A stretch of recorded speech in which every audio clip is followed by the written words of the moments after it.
What's up, boys?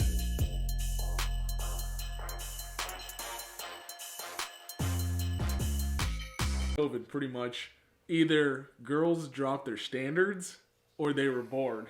Either I was doing better at talking to them or something was going on. Because in college, I didn't get any shit for like 2 years. Just, I don't know if I was trying hard enough or... I don't know. Within just one time, I just get a random fucking Tinder match. And she lived in Gardner. She's like, hey, you want to go over? I'm like, okay, this is the first time I ever did just a fucking one-night stand. Chicks are sluts. Yeah, dude. Yeah, they are. I don't believe in one night... Or I didn't at the time. I was like, I don't feel good about one-night stands. Yeah, and then you did it. Then I fucking did it. Yeah, kinda. I think it's one of those things where it's like, I think you're supposed to feel bad as the guy. You're supposed to kind of feel bad, you know what I mean? I don't know. You know, well, I guess no, the girl would feel bad. Either way, I think people are supposed to, but like, then you realize like they're kind of... They're doing it too. They're doing it too. Because they're using That's you. the fucked up part. Yeah. Yeah, they're actually using you. And, like, you just think, like, oh, I'm using her because I'm the guy. But really, they're using you, too. So it's like, you know, it's catch-22. Like, fuck it, you know? Might as well just... Although, in the end of the day, it's always more dangerous the fucking guy every single time. Why? Well, just because scenario-based. Like, a girl's word versus a guy's. Like, if you inevitably did have sex... With, like, some sexual harassment. Exactly. Shit. Like, with this last one, some stupid shit. Like, she was... Like, in fairness, she was drunk. And we had talked about this prior. If she got too drunk... If it happens, it fucking happens. We both agreed on that. Right. We have that in text. Right. But the fact is, like, during parts of the night, she was just so fucked up that she'll just, like, some girls just get more emotional. So there's, like, one part where I'm, like, listening to her. She's in the bathroom. She's, like, fucking crying or something. I'm like, oh, God. What the fuck is going on? Do I need to get the fuck out of here? You're at the window. That's not even my worst one. That's not even my worst story. I had when all the kind of, like, cancel shit was going on, you know what I mean? Like, not cancel, like, the like, Me Too shit was going on. Yeah. I guess we were in high school. Yeah. I just remember, like, being really fucking nervous about that. Like, if there was ever, like, a chick I hooked up with, I was like, hey, like, you're not drunk, right? Like, I remember asking a girl, like, you're not, like... You're good, right? You're good. And it was weird, because, like, before that, not like I got any much pussy before that. Yeah. You know, I was limited, 4 years, limited time. Yeah. But this was... a good time in my 4 years that I was like, you're not like drunk, right? Because like that's not okay nowadays. Exactly. Can't do some Bill Cosby shit. Like you know? The weird part of it too is like when you're talking about back in the day, like high school terms, something about sending a nude just felt like, oh God, there's the chance I will get in trouble because this is technically exactly. But see, the thing is now. I really don't care. You know what's so weird? I never cared because I wasn't stupid about it. Cause like you kept the face out of it and just showed like the certain part. Oh yeah, that. Me, I didn't care in general. I was like, okay, you want to see my dick? You can see my dick. Like, I'm white. There's nothing to write home about. But like, if like I got nudes from her. Like, I wasn't, like, sending it to all my buddies, so I was like... I always say that every time I get one, I say, hey, do you know what? I'm not the kind of guy that will show this anywhere. I will keep this on my phone. Right. But it was always like, it's weird though, because when nudes would go around like crazy, because like we were I don't know if we were the first, but we were the first polished of like technology. Like, you know what I mean? Because it's like iPhones, like before us, like my brother was like, oh, I remember like seeing this girl's tits on my computer, like, because it was, like, through email. I was like, holy fuck. Like, and that, like, got taken down quickly. But, like, now, like, we were the first to where it's like, oh, like, iPhone, iMessage, Snapchat, like, all of that. Like, Snapchat came out when we were in middle school. I remember that. I remember the first download, or like, the got first Snapchat version. because I wanted to see a girl's ass. Like, I literally was, like, a girl, and, like, I was, like, in 7th grade, was, like, this is, like, terrible. I'm telling myself. I know, right? I was like, whatever. She's like, I was, like, messaging her, and she's like, well, do you got Snapchat? I was like, no, but I can totally get that.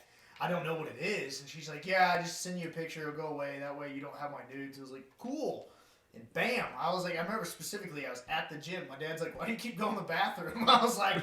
I gotta take care of something. I gotta take care of some business, man. No, I remember that too. I remember like back in 7th grade, there's one girl specifically who was just like flirting with me all the time. She said, you want to see my tits or something? Like, I'll send you a thing like on... So at the time, like, remember, like, first iPhones, everybody had the fucking iPods. No one actually had a cell phone. It was just the iPod. Yeah. She had, like, download Messenger and this kind of bullshit. Right. I can't remember how she was trying to do it, but she was trying to send it to me. But at the time, I was so naive, like, I'm not going to send something back. I'm so terrified to. Do you ever snap grab?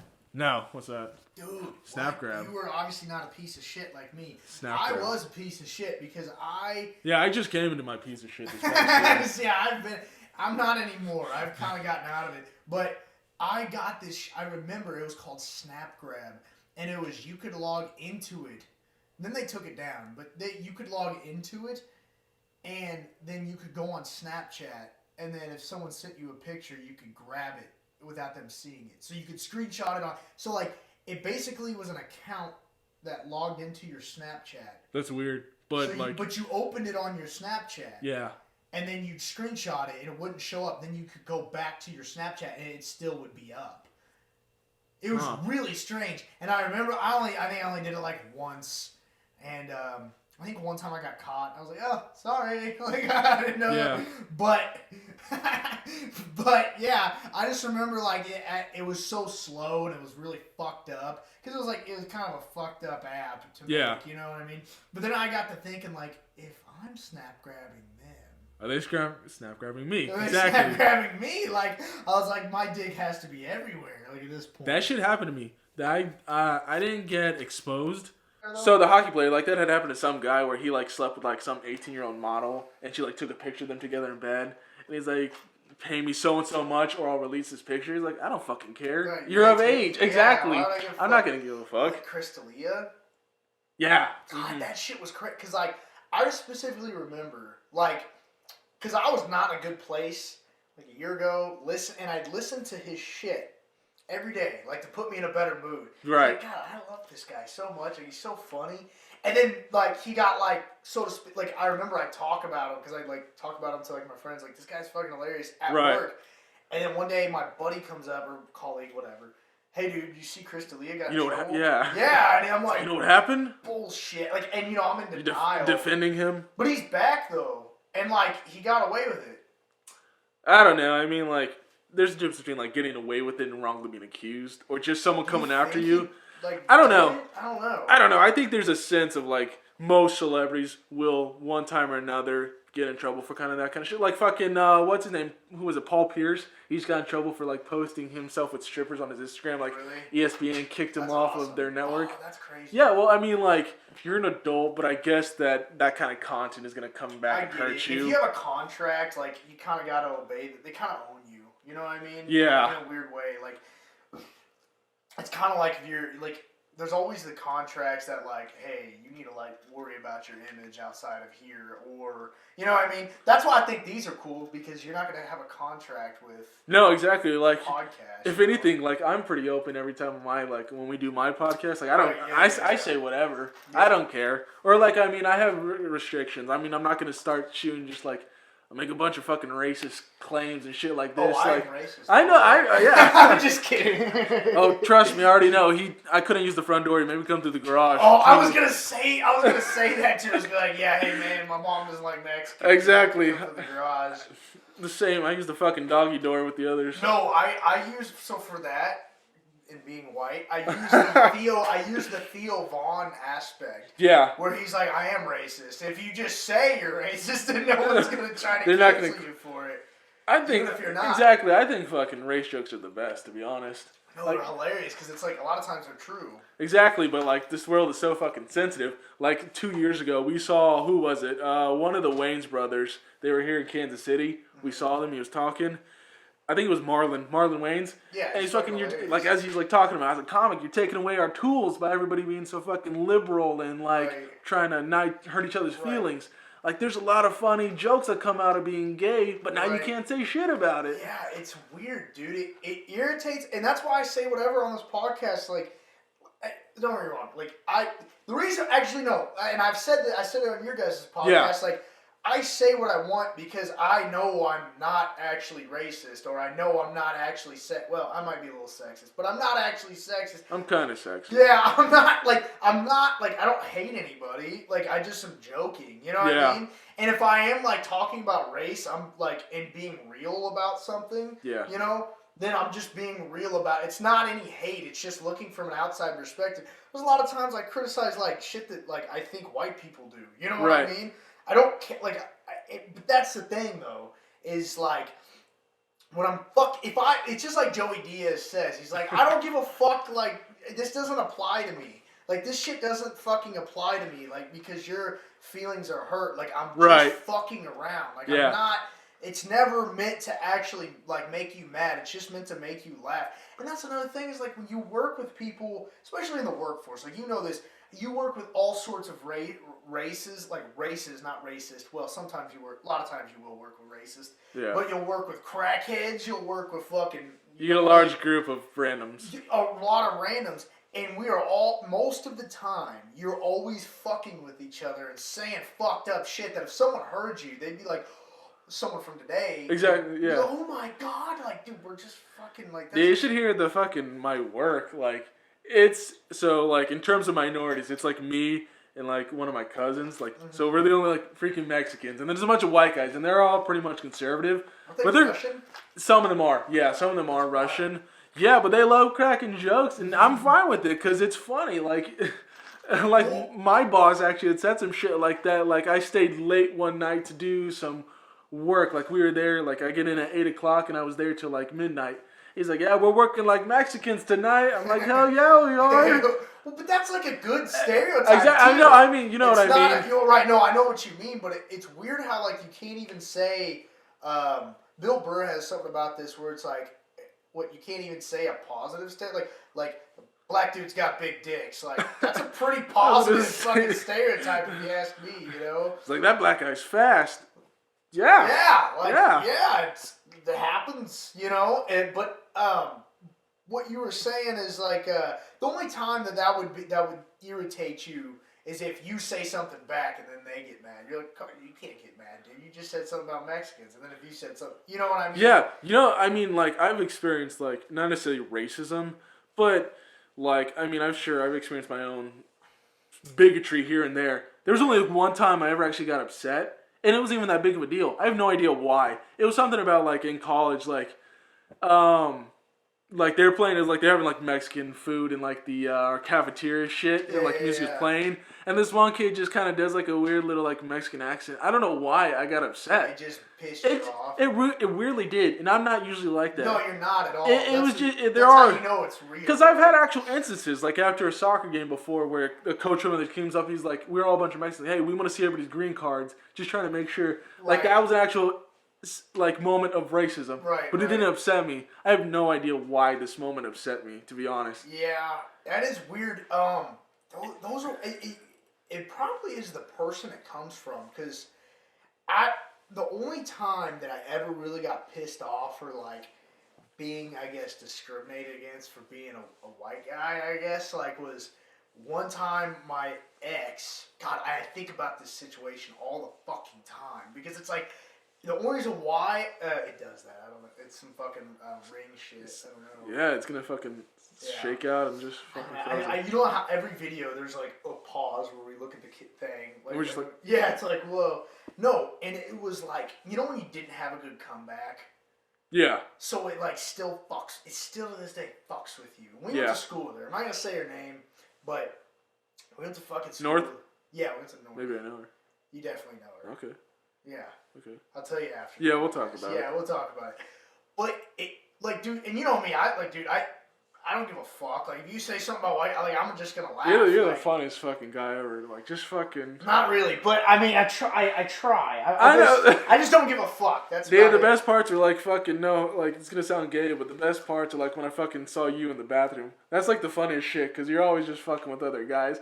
Oh like, yeah, dude, I'm always doing. They're like, hey, don't mind me. I got a small cock. Just gonna take a piss real quick. Or just something stupid like that. But you gotta joke around, like, you know what I mean. You can't, like, I don't know, but. I can take it, you know what I mean? Yeah. Especially being like, you know, I used to hang out with Ray, and then I go with his family, and they'd be like, oh, is this too spicy for you? Like, just fuck with me. Like, I don't give a fuck. I think it's funny. Yeah. You know? But this one fucking time, it's probably because deep down you know they mean it. I think that's what it is, you know? There's, especially when it comes to Mexicans, there's always like this underlining thing from Mexicans where they kind of do mean it because, like, there's been a long history of, like, Mexicans not getting along with either blacks or whites. Right. Like, we're weirdly in the middle. Yes. We're weirdly part of, like, right now, we have a lot of shit going on, but no one wants to talk about the Mexicans. It's all about Black lives right now. Yeah. I mean, like, I guess Mexicans been, like, we both, been, as, like, a race, we both been struggling for years. Like, right now, all our stuff is on the border. Like, kids getting in cages and... Right. I don't know. I don't really pay too much into politics or the news. Another thing is I've noticed about, like, Mexicans is, like, they're kind of, like, every situation, white and black people... just fucking, social media-wise, just fucking disagree and argue. Yeah. But, like, you ask a Mexican, like, they always are, like, they're the most unbiased because they are not, like, you know what I mean? Like, because it's as always... selfish as it is, it's not our problem. Yeah, but very true. But, like, okay, if any certain situation, any big event happens, it always ends up white and black people argue. Right. It's always, like, on social media, it turns into a race thing.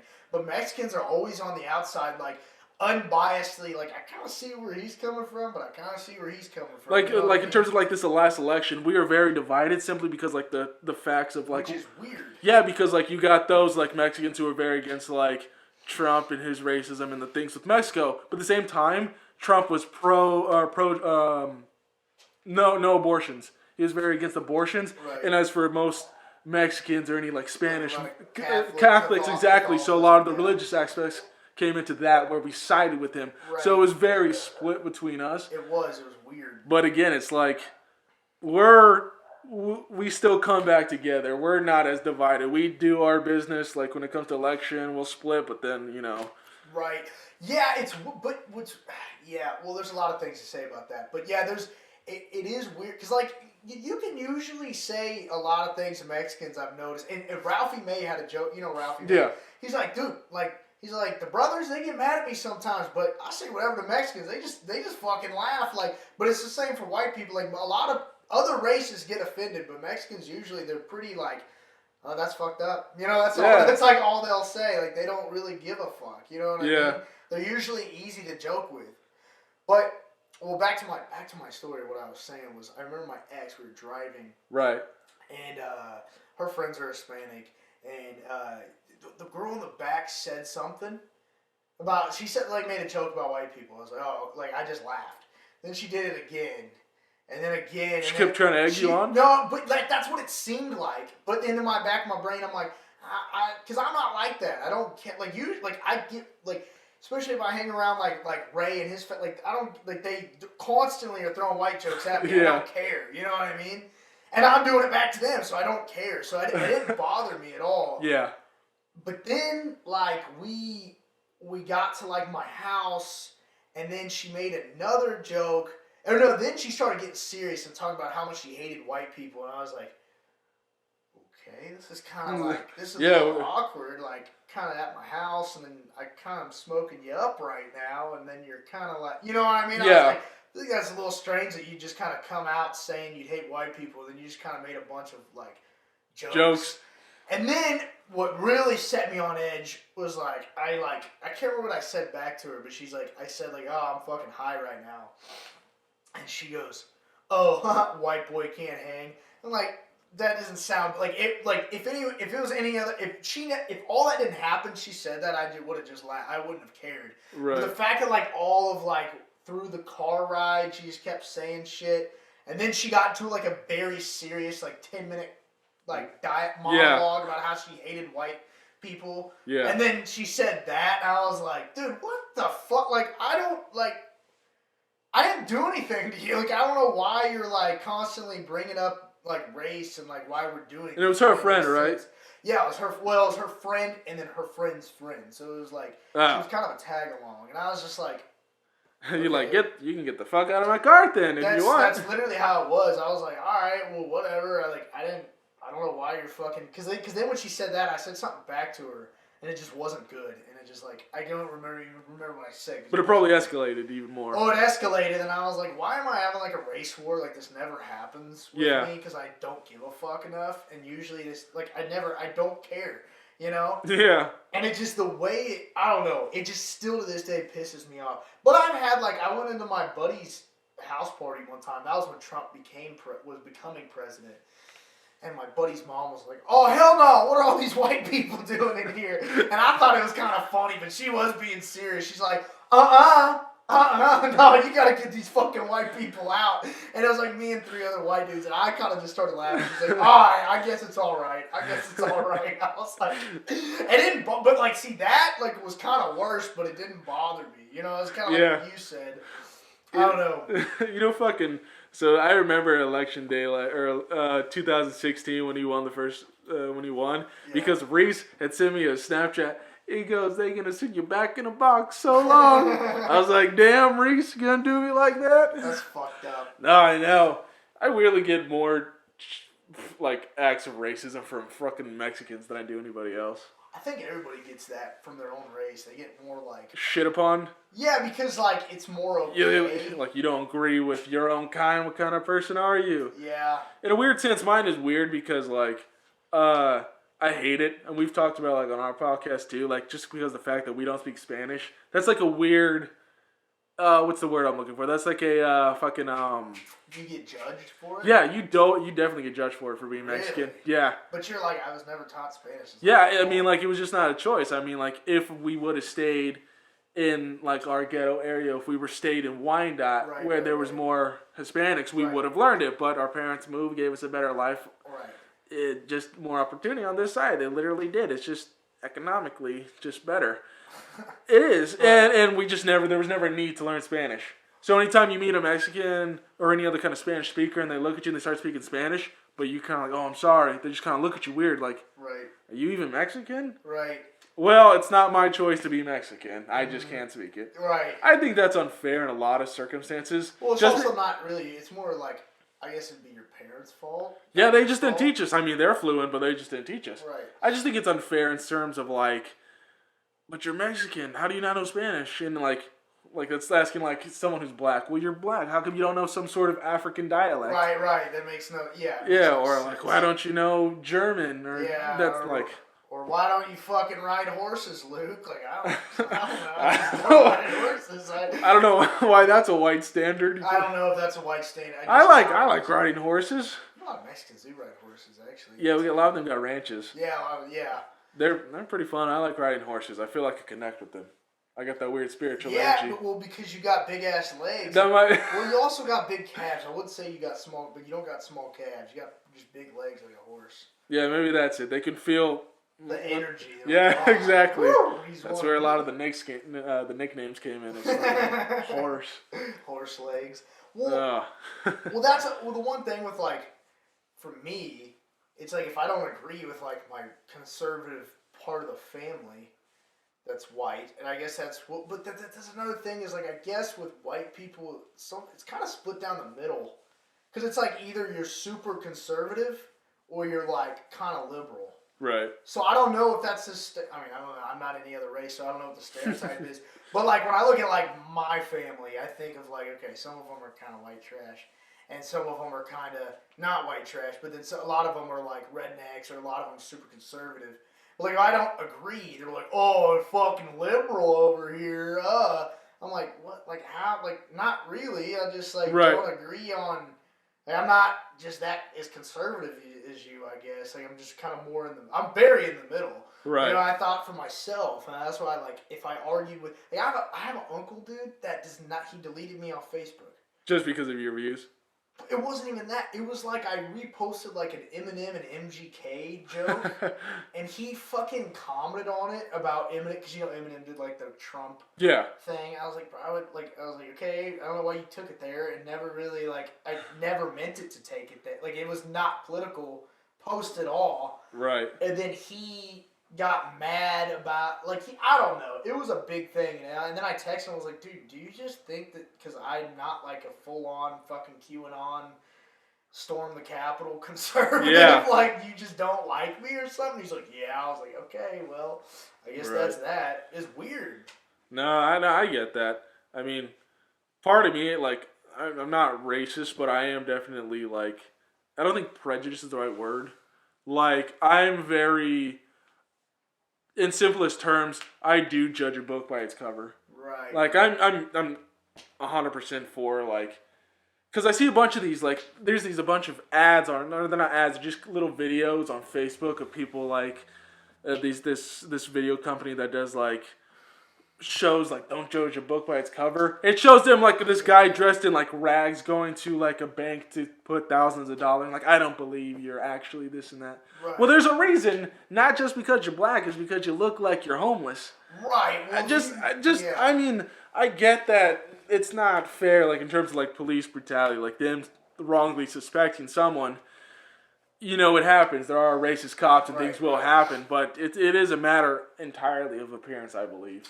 Yeah, well, you gotta kind of trust. You gotta trust at first something. Dude, when I had long hair, I got pulled over and like asked if I had weed in the car before. Like for not like I was like. Oh, you see a white guy with long hair? Probably a stoner. And it was blonde, and I had to cut off all the time. I was like, and I look rough a lot of times. Yeah. I was like, okay, I kind of get it, you know. Yeah. I mean, it gets annoying. Like I understand. I mean, I'm sure from like a black person's perspective, it does get super annoying. But like, I don't know.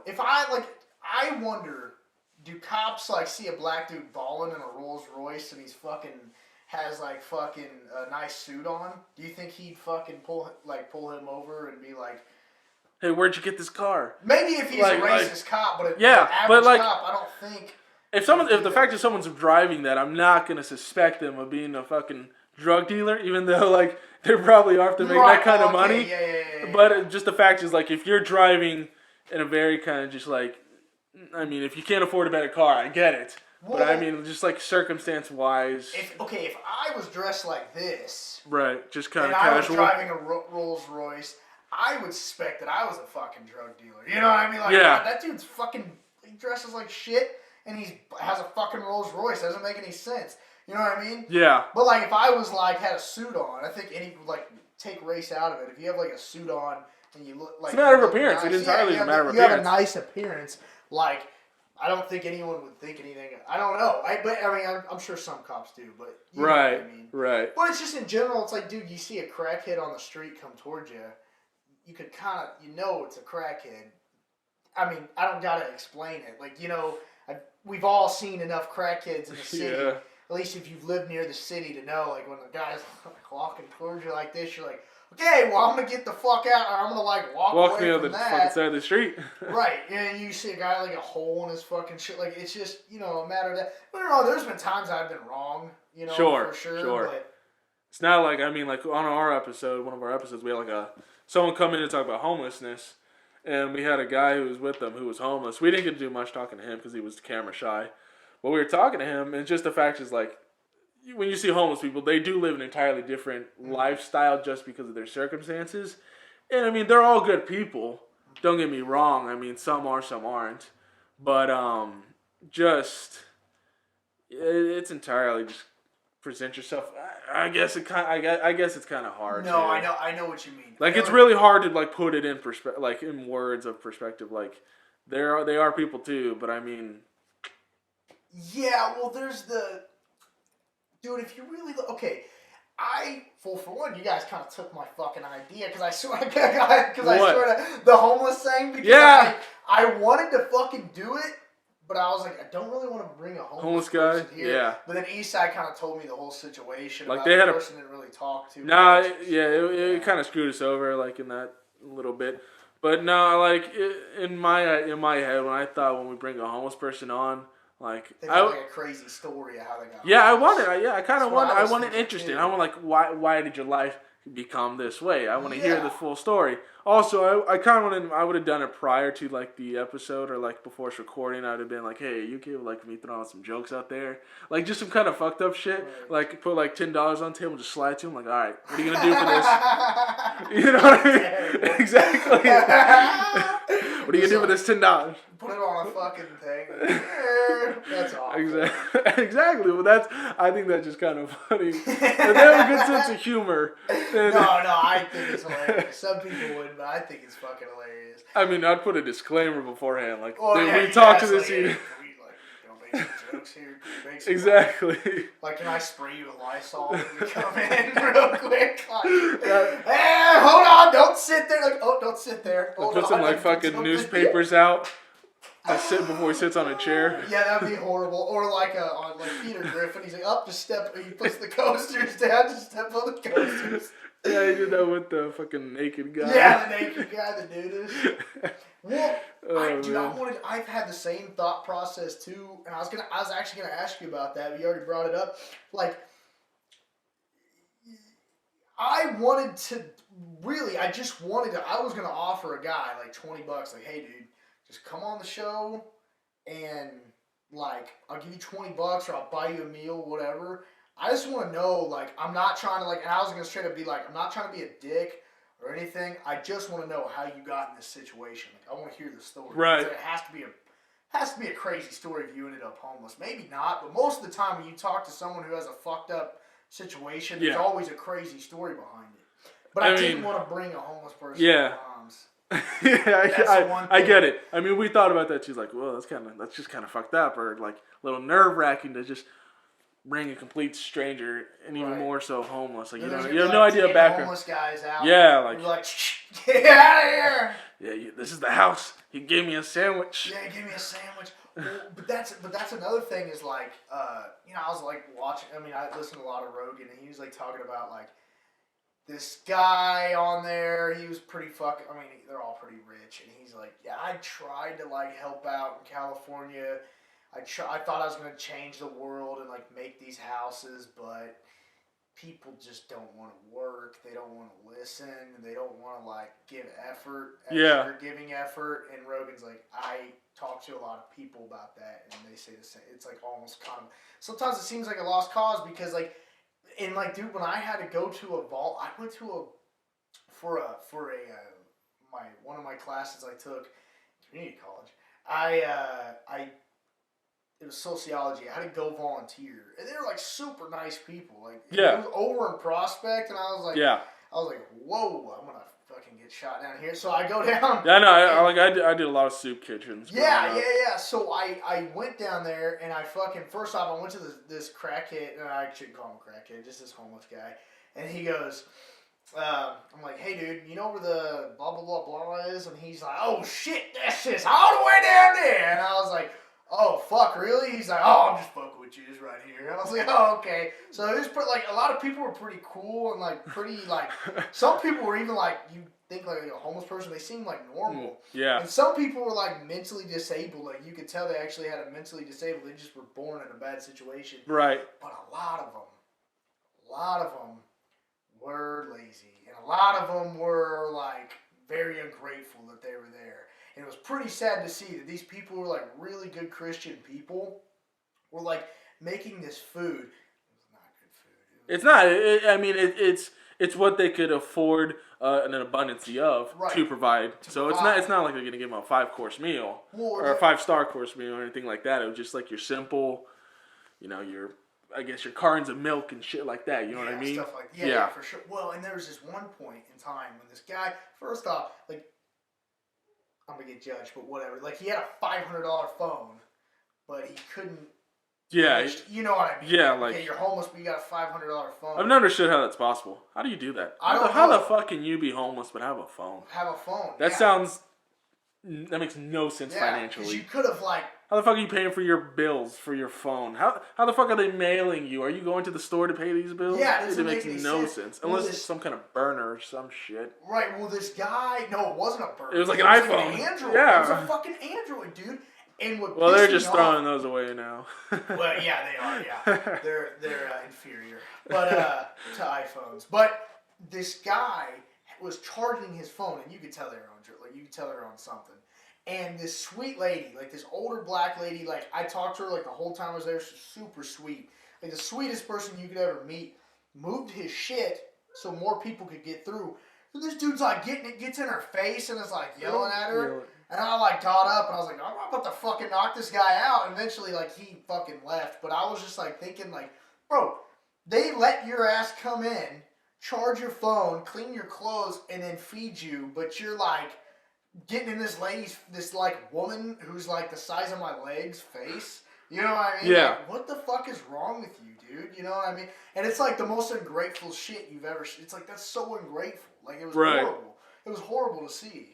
Yeah, I mean, like, part of it is, like, when they make housing available for the homeless, they expect them to, like, go through the process of, like, getting a job, this and that, but, like, a lot of times they just stop right there because once they get a home, they're fine. They could just sit up there and just fucking roll with life as they were before. Right. Like they don't. Well, and that's the weird thing is like, you can't, like, you think that you could be like, hey, Amazon's hiring, like, let's go clean you up and go get you. Yeah, we talked about it, and it's actually a lot harder than you think for homeless people to get jobs. Really? It is, because just entirely, like, you need all your information. Like, a lot of them don't even have, like, social security cards or anything like they used to, or, like, you need, like, some fixed address for billing purposes or your checks and shit like that. Yeah. Yeah, you are. Like, it is pretty difficult. Like, there's a lot of process that go into getting that identification to get a job. I mean, can't you like order a new social security number or something like that? I have no idea how like the process goes, like of how you get your own information, but like I don't know if there's some jobs where you don't need to be that in. I don't know. Like everybody says, just get a fucking job at McDonald's. They'll probably hire you. Chances they will, but you still need some kind of credential that you work there, and that's you're not gonna make a lot at McDonald's either. No, but I mean, yeah, you're not gonna make a lot, but it's not like he's like for homeless purposes, you're not paying these extra bills. So I mean, if you put your time in, I mean, for all he wanted, like COVID purposes, they're not doing 24-hour McDonald's anymore. Right. Like if he wanted, he could more or less stay there. Yeah. Like he could probably sleep out back or some shit. Something sleep like in a car or some distance away. Yeah. Right. And then just come to work on time and just work. Yeah, it is crazy, but like it makes you wonder like how the fuck did you get in this situation? Yeah. But that's what enlightened me because there's this guy. He was like, you could tell he was like, he had like Down syndrome. I was like mentally just like. He was homeless? Yeah, but he was homeless. Yeah, and I was like, holy fuck! Like, how was no one like?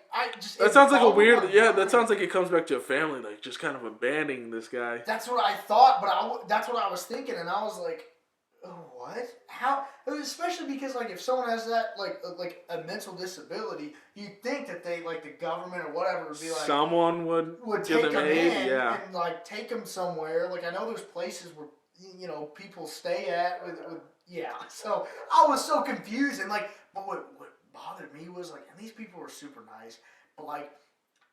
What bothered me was like these kids like he every time I went he wore the same clothes, yeah, and like they had all these clothes, but he was working there and helping there. I was like, why isn't this kid showering and like changing his? Why aren't you like making him change his clothes every day? Like you have a bunch of, can't you give him a set of clothes and be like, hey, you live here now. Now that you live here, yeah. And then there was this one guy there who like. He was a super nice guy, but he seemed like one of those guys who you're like, all right, man, I feel like you're just taking advantage. You know what I mean? Like he worked there. Yeah. And he just seemed like one of those like, oh, we all need to get woke, bro, and we need to, fight this, like, fuck Trump, which I didn't like Trump, but like, you know what I mean? Like, fuck Trump and he had like the fucking like gauges and shit. Like, I'm like stereotyping here, but he just seemed like one of those guys who it's like, if we were fucking walking on a hike and his foot was hurting, he'd be fucking crying about his foot. It's like, come on, dude. Just quit being a bitch. You know what I mean? He just seemed like he was kind of being a bitch, and I was like, why? And it was kind of confusing, like why he was there too. Because it didn't, and I don't know his situation. It could have been really bad, but it just seemed like. I was like, why? Like, you seem like you're capable of going to get a job, and you seem like a well-rounded guy, like, Was it a black guy? No, it was a white guy. Was it a white guy? Yeah. That's weird. I've never seen a homeless person with gauges and shit. Well, that's the thing, he had a phone, he had gauges, he dressed like, he was clean, he was shaved, he just helped out, that's all he did was help out, but for some reason, he couldn't work. He kept saying, like, he couldn't work, and I was like, you can work here, like, you're literally washing dishes, like you could do that. So I don't understand. Like I just couldn't correlate. Like why can't you go and work there, or go to UPS, or go to Amazon? Like it made no sense to me. So that is fucking crazy. But see, that's what I'm saying. It's like you have these super nice people, but then you have like the people that take advantage. You know what I mean? Yeah. Like I know, I had this crazy dream. Like where like say like I am fucking rich. I would love to do that for someone. Just kind of take someone Yeah. out of that situation and literally just give them the financial support to be their own kind of special story. Because weirdly enough, like, not every homeless person's story is gonna be like that. So I would try and like personally fish out of a barrel, just try to like find that one. I want to find an interesting story. Right. I want to hear you like you made millions, you fucking lost it all, became homeless, but worked your way back to the top. That's what I'm looking for. But most of them were just bad situations. Right. So I'm looking for fucking the pursuit of happiness kind of guys. Yeah. You see that? Yeah. Oh, yeah. Yeah. That's a great movie. Yeah, exactly. Like that's what I was gonna look for. I get emotional with those movies. I don't cry a lot, but I cry during movies. I do. That's what makes me an actor. It's just the fact, the emotion that comes out of such movies that makes you cry. Yeah, because like as a guy, you don't really cry that often, and then you watch a movie. Yeah, it's not even about sad movies either. Like I cry. Happy, yeah. Yeah, I cried during Avengers Endgame just because the feelings I had for when all these heroes came together. Like, oh my god, that was 10 years in the 12 years in the making. You're one of those guys. I am. That was so funny. I went to that and everyone was crying, and I was because I guess I was like a lot less emotionally like connected to the characters. But everyone in the theater was crying besides me, and I was like, "Fucking what the fuck is going on?" I was like, "Is everyone okay?" Like, I was so confused. Yeah, dude, I saw that movie at least 12 times in theaters. I saw it 3. Yeah. I spent $200. I supported it that much. There's one time I went with this girl, and it was just a grand total of maybe 12 people in the whole theater. Right. And there's this black guy that was sitting a couple rows in front of us. And this, you could tell it's his first time watching it because as it's going through, this guy is fucking, when Iron Man fucking dies, no, he's just fucking freaking out in the theater. I'm trying not to laugh. I'm I get it. I fucking get it. Yeah, you're I understand, yeah. He was going so hard. I've never seen that. I was oh my god. Dude, I remember I went to when they killed Han Solo. Star Wars. Mm-hmm. I remember someone was like, "What the fuck?" And then another guy was like, "I fucking killed him." And then another guy stood up and threw his fucking popcorn and left. I was like, "This is fucking great, dude." I was like, and I was even like, "What the fuck? You just killed Han Solo? That's fucked up, dude. Why would you do that? There's a reason to fucking riot, right? Let's fucking riot. Solo lives matter. That's fucked up. That is fucked up, but yeah, man, that kind of emotion that comes to a person through a fucking movie, that's awesome. Well, I cry more about and I've seen Forrest Gump a million times, but I cry kind of more in those movies. You know it's a sad ass fucking movie that'll make you cry? What? It's fucking Marley and Me. Dude, I've never watched it. Oh Just my because god. Of that, and I like dogs so much. Yeah. I can't do it. Dude, fucking. See the first part, that's it. I kind of cried during, what's the one with Lady Gaga and, Bradley Cooper? Yeah. A Star is Born? Yeah, No, A Star is Born. Uh-huh. I cried during that, because spoiler alert, it's been out long enough. Yeah, I can spoil it. He kills himself in it, and he's hanging, and I'm like, and I'm like, what the fuck? And then I'm just kind of teared up there. I'm like, god damn, this movie's fucked. And then I don't know what. There's a bunch of other movies that I can just tell you right now that just made me tear up or cry. I'm like, Jesus Christ, that had a big effect on me for some reason. Yeah, man. Fucking what is it? It came out not too long ago. Fuck. I can't think of it right now. Going to movies I miss going to movies, dude. In a weird way, right now, I think movies are a little better. It sucks. Well, okay, it sucked not being able to go to the movies, right? But right now, I like how they're doing it, where it's limited seating. So, at Cinemark per se, that's where. At all. Yeah. So, what they're doing right now is you get however many seats to your party, you get your seats, then they block the next 2 seats off, and then so they're. So you could sit next to your buddy or whatever, but just no one else can. And I like that because I hated going to the movies sit next to some random dude. Yeah, especially no offense to big people, but there was one movie where when we went to go see Avengers, and this big lady, she was just taking them a lot of seat, and I sat like this the entire movie. I literally was just because she was just so big, and I was uncomfortable the entire 3 hours. I was like, fuck, my back was hurting. Yeah, I think it's just a lot better. Right.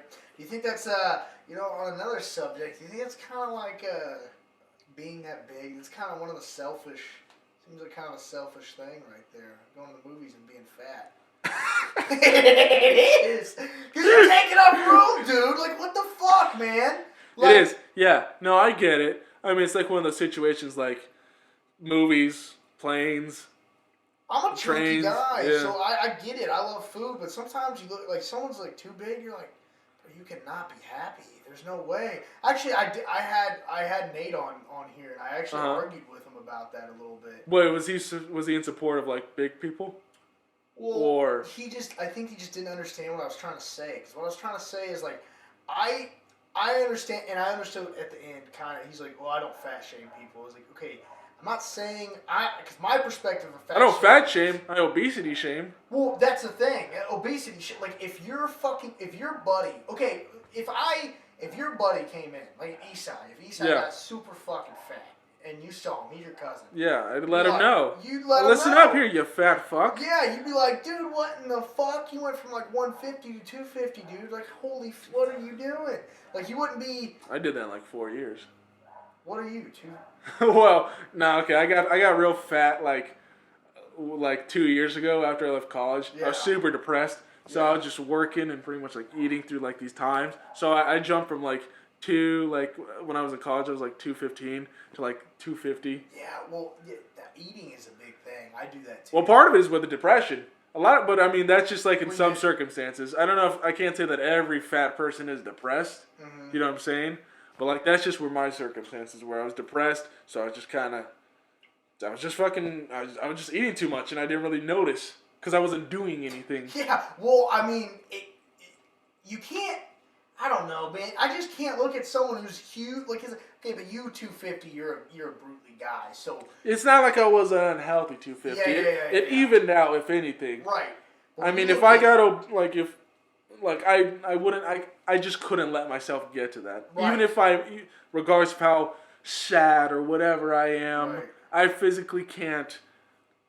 I don't know. I couldn't consume enough like that. I don't eat to be like I didn't need to eat to be happy, which is actual disorders for a lot of people. Really. Like body dysmorphia a lot of times. So like you eat less because you think you're fat, or you're sad and you know you'll never be the picture perfect image, so you continue to eat. Right. I mean, there's a lot of back and forth with it, but. Right. Yeah, I mean it's weird. I had that argument with him, and I was like, well, I mean, dude, he's like, well, some people are happy being fat. I was like, okay, and I'm fine with that, but like, don't. Well, the one thing is like curve models, like plus size models. Yeah. Like, hey man, I've had some plus size women in my day. I'm okay. Like, cool, whatever. Yeah. Like, I get it. There's a bad message between that, and like in a certain degree, is because these plus size models are still technically models, which means they're getting paid for this. Right. Versus like, sure, you can love your curves, but like some of these other people can maybe look at that and say, all right, I'm big is beautiful, but you're not financially stable like these models are. So like maybe you could be fucking literally eating away your savings. That's a good point. That's a good point. But what I was thinking is like, I'm okay with the plus size model, but don't act like it's healthy. Don't act like it's healthy. Like it's not healthy to be a woman and be 230. Right. 5'10". You know what I mean? You're putting a lot of strain on your body. Yeah, it's terrible. You will die sooner. Yeah. If it just medically. I mean, I fat shame my dad all the time. I don't care. I tell him, like, dude, stop eating so much, fatty. Like, dude, because my dad's a buff dude. Like, he's a pretty buff guy. I know he's big. Yeah, but he just has his belly, and it's because I know why, because he eats so much. Like, he eats super healthy, but he eats, like, these fucking, like, plates. Like, one time he made chicken breasts, like, 20. He's like, well, it's just you and me, son. And I was like, whoa! You each had fucking 10 chicken breasts? I don't know if I finished all of it, but I know he did, or at least around there. I was like, good lord, Dad. You should maybe like have like one, if that. Yeah, if that, one or two. Like, well, no, I think they were chicken sides. They're the sides. Oh, okay. My bad. But still, they're fat. Yeah. You know what I mean? It's fucking huge. It's a lot of fucking chicken. I'd lose the taste after like the third one. I'm like, all right, I've had enough chicken. There's too much chicken. Yeah. You're ruining the taste of chicken for me by making me eat this much. Yeah, I don't think I'm really attracted to fat women anymore. Used to be like, oh, I like fat chicks, but not anymore. It's kind of not like a thing for me. What do you think? I don't know. That was a real, you know. Well, we were getting really I know. serious. I know. feel like I'm sorry. Yeah, I know that the- it did. Just because it makes me laugh because like when the first iPhones came out, there's a bunch of these like voice celebrity things that you could do, like everybody got, and one of them was like Samuel Jackson. It goes, you know what's cool? Fat girls. That's all it said, and I always laugh. No, I like, I like, I can enjoy a thicker woman. I can enjoy a heavier set woman because like I literally talked about this like a few episodes ago on our own, like just sexual preferences, like just based on my own sexuality. Like I'm not into necessarily heavier set women per se. But you are in the heavier set men. You fucking got me. Yeah, no. Just because there's a lot that comes with it, I'm thinking later in life, like, all right, because let's be honest, just by genetically, you see typically two heftier size people who are a couple, and their kid is usually heftier size. Yeah, and like that's not good. That's a terrible way to grow up as a kid. Right. Like a lot of health problems early on, and I'd rather not do that to my own kids. You know what's so weird when you see, because like, okay, when you see an ugly guy with a hot girl, it's like, all right, either he has money or he just has a good mouthpiece or he's got a big dick or something. You're like, there's got to be something, you know? There's something. There's got to be something. But when there's like an ugly chick with a good-looking dude, and you're like, what in the fuck is this guy doing? And I've seen it more often than not, you know what I mean? We're talking like a good, like buff dude with kind of a heavier set chick. I feel like that's a weird. I feel like that's a weird. Like you just happen to see that. Dude, you see it all the time. Well, and not even just that. I'm talking more of like just a decent looking guy, like good looking guy with like an ugly girl. You're like, bro, you're a good looking dude. Like, why aren't you? I believe in personality. Like, if you just mesh well, then and you can look past these little things. Then good for you. But usually you see attractive people with attractive people. You know what I mean? Yeah, you just do. Yeah, because they have more in common. People probably cater to them a little more. Cause they're good. But I've seen some like Brad Pitt level, probably not to his level, but like guys like some that, good looking guys with some like really low standards. And I'm like, that's so weird. It makes you think. Maybe they cater to his ego, and that's why he's like... Maybe so. Like, they're just easier fishing. Well, and maybe they like being the on-top guy, the good-looking one. Mm-hmm. And then they have an ugly chick, so they're the hot one in the relationship. I mean, it's like I can't say for myself. I mean, I've never been anybody's, like, first fucking choice. It's like, I wouldn't say, like, I'm the greatest-looking guy, so it's not like... I think you're good. Thank you. I appreciate that. But no, I've never been. But I do get what you're saying because there's some guys, like I won't say names or nothing, but just some guys. I'm like, how the fuck does this guy keep getting girls? How the fuck is this guy getting girls? Right, like yeah. Just like that's some unfair shit right there. Yeah, you're like, what the fuck? Well, and I think a lot of that is just charisma. It is attitude. Like if you're attitude. fucking, if you have confidence, then you're fucking golden. Yeah, no, but see, that's the thing. It's so normal with guys. But with girls, it's not like, because girls, they can, like, okay, guys got to be funny a lot of times to make you got to pee? No. Okay, just making sure. You can go pee. No, it's just the crack I smoked prior. Oh, dude. I'd smoke crack. Just one time. Just fucking try it out. That's what I said about steroids. I do steroids, but I want to do it at a later age. Like 40s, so that way I would just do like the little bit amount, like every like couple months or so, and just just when I need, I don't know, some kind of pick me up. I think you gotta have a cycle though. You gotta figure out a good cycle. Ah, damn. You can't just do that. I think. I don't know. I don't want my dick to shrink.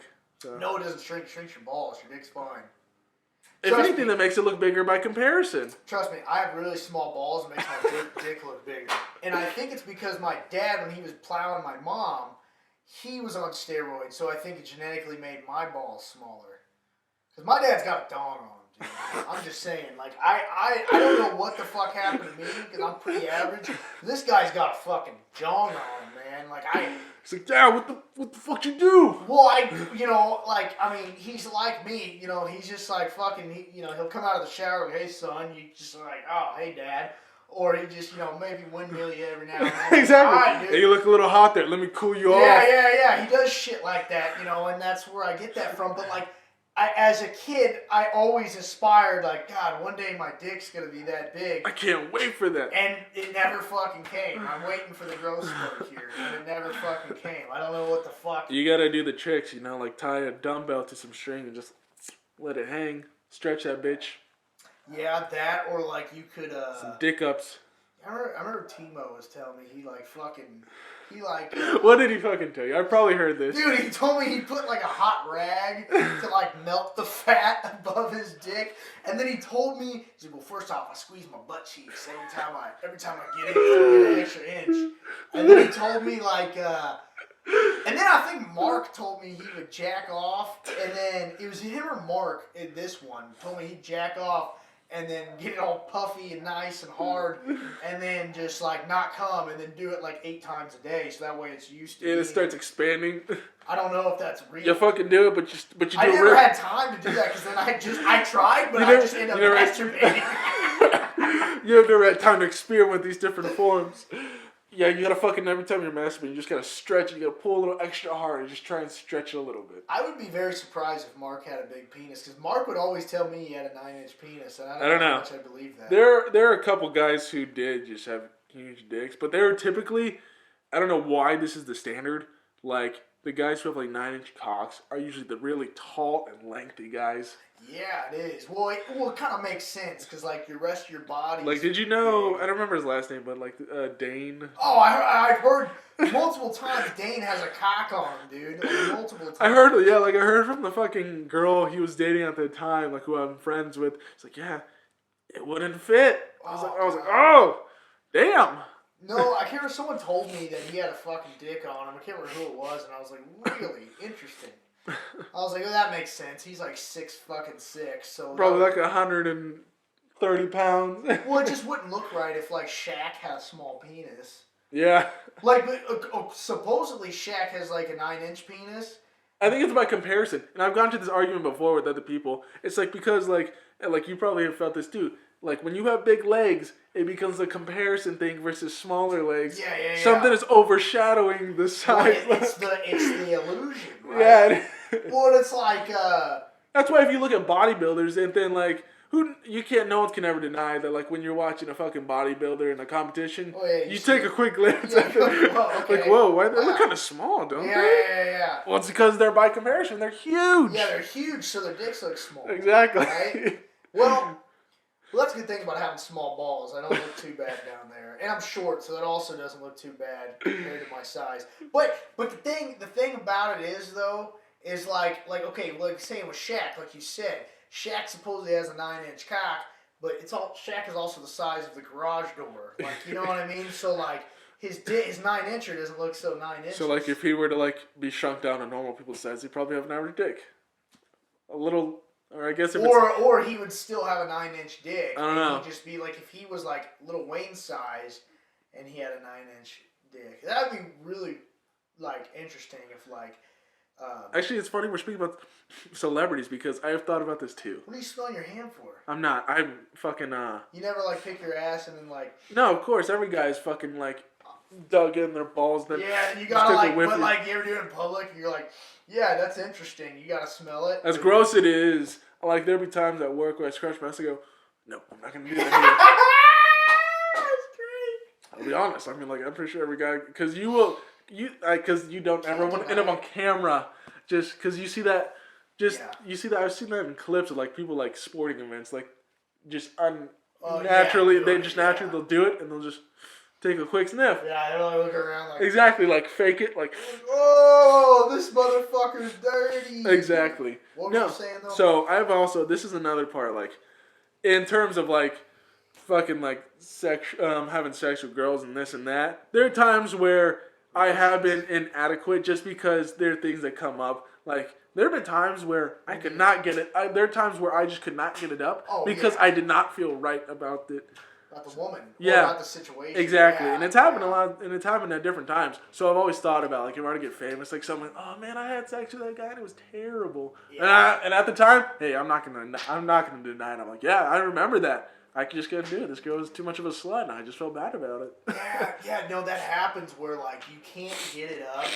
I remember one time, that'd be so cool if the girl watches this and hears it. One time specifically, like, I don't want to go into too detailed, but Here, I'll tell you what. I'll give you a really bad story if you do. Yeah, but see the thing. Okay, fuck it.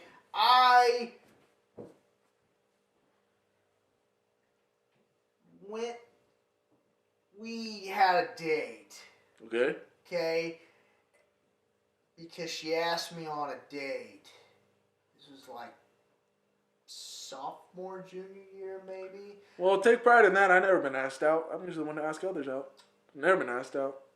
Well, anyways, I just didn't want to do it because my buddy kind of liked her. And I shouldn't do it. So I jacked off all day. But then it turned out my buddy didn't really even give a fuck. So I was like, well, fuck it. I'm going to try to have sex. And it was the easiest, like, I've ever, like, I had sex. Like, we got it on. And I just, like, I jacked off like 9 times a day. I couldn't get it up. And I was so honest with her. I was like, I'm going to be honest. I jacked off like 9 times a day.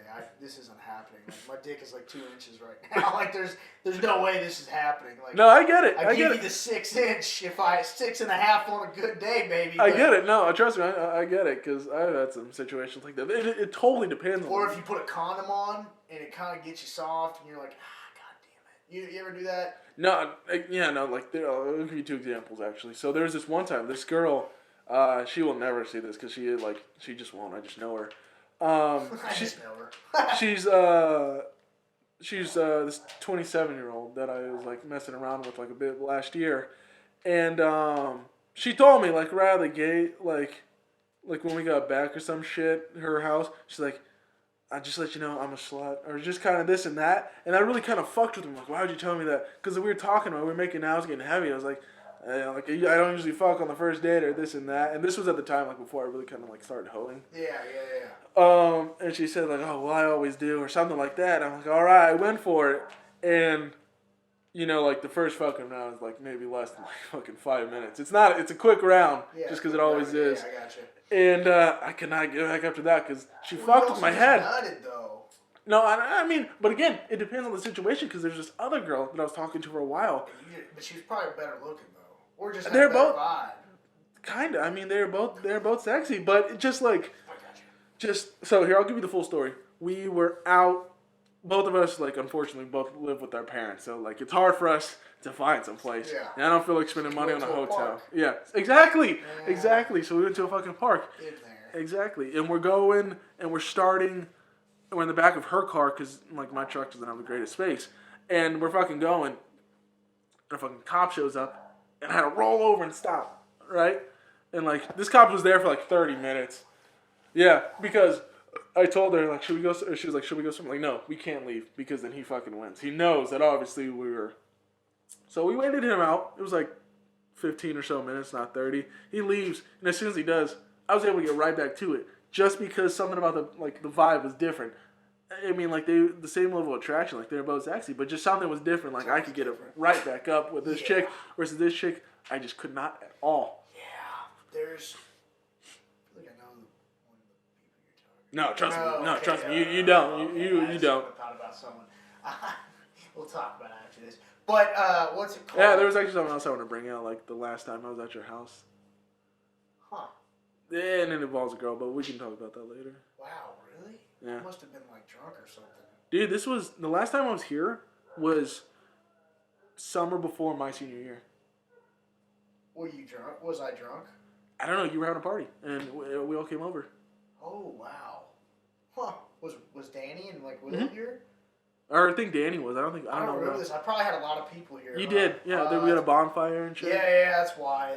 I think I kind of remember, but no. But you're right. If there's a good vibe with somebody, because there's multiple people that in my past, there's no way I'm not getting hard. Like I'm Yeah. fully getting hard.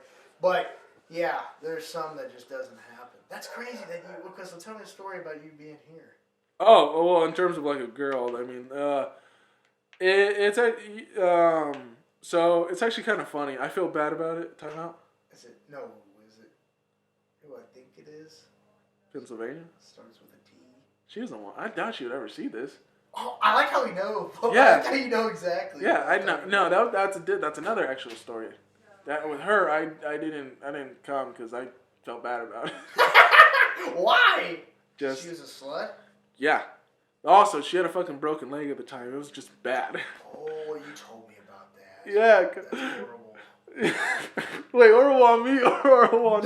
No, I'm just saying it's horrible. I'm just giving you shit. But I just now to think of when she had a broken leg. Yeah. So there was not a lot of. There's not a lot of movement. There was a lot of positions that could come with the broken leg. That sucked. That's crazy. I got up at like 6 in the morning. It was all bad.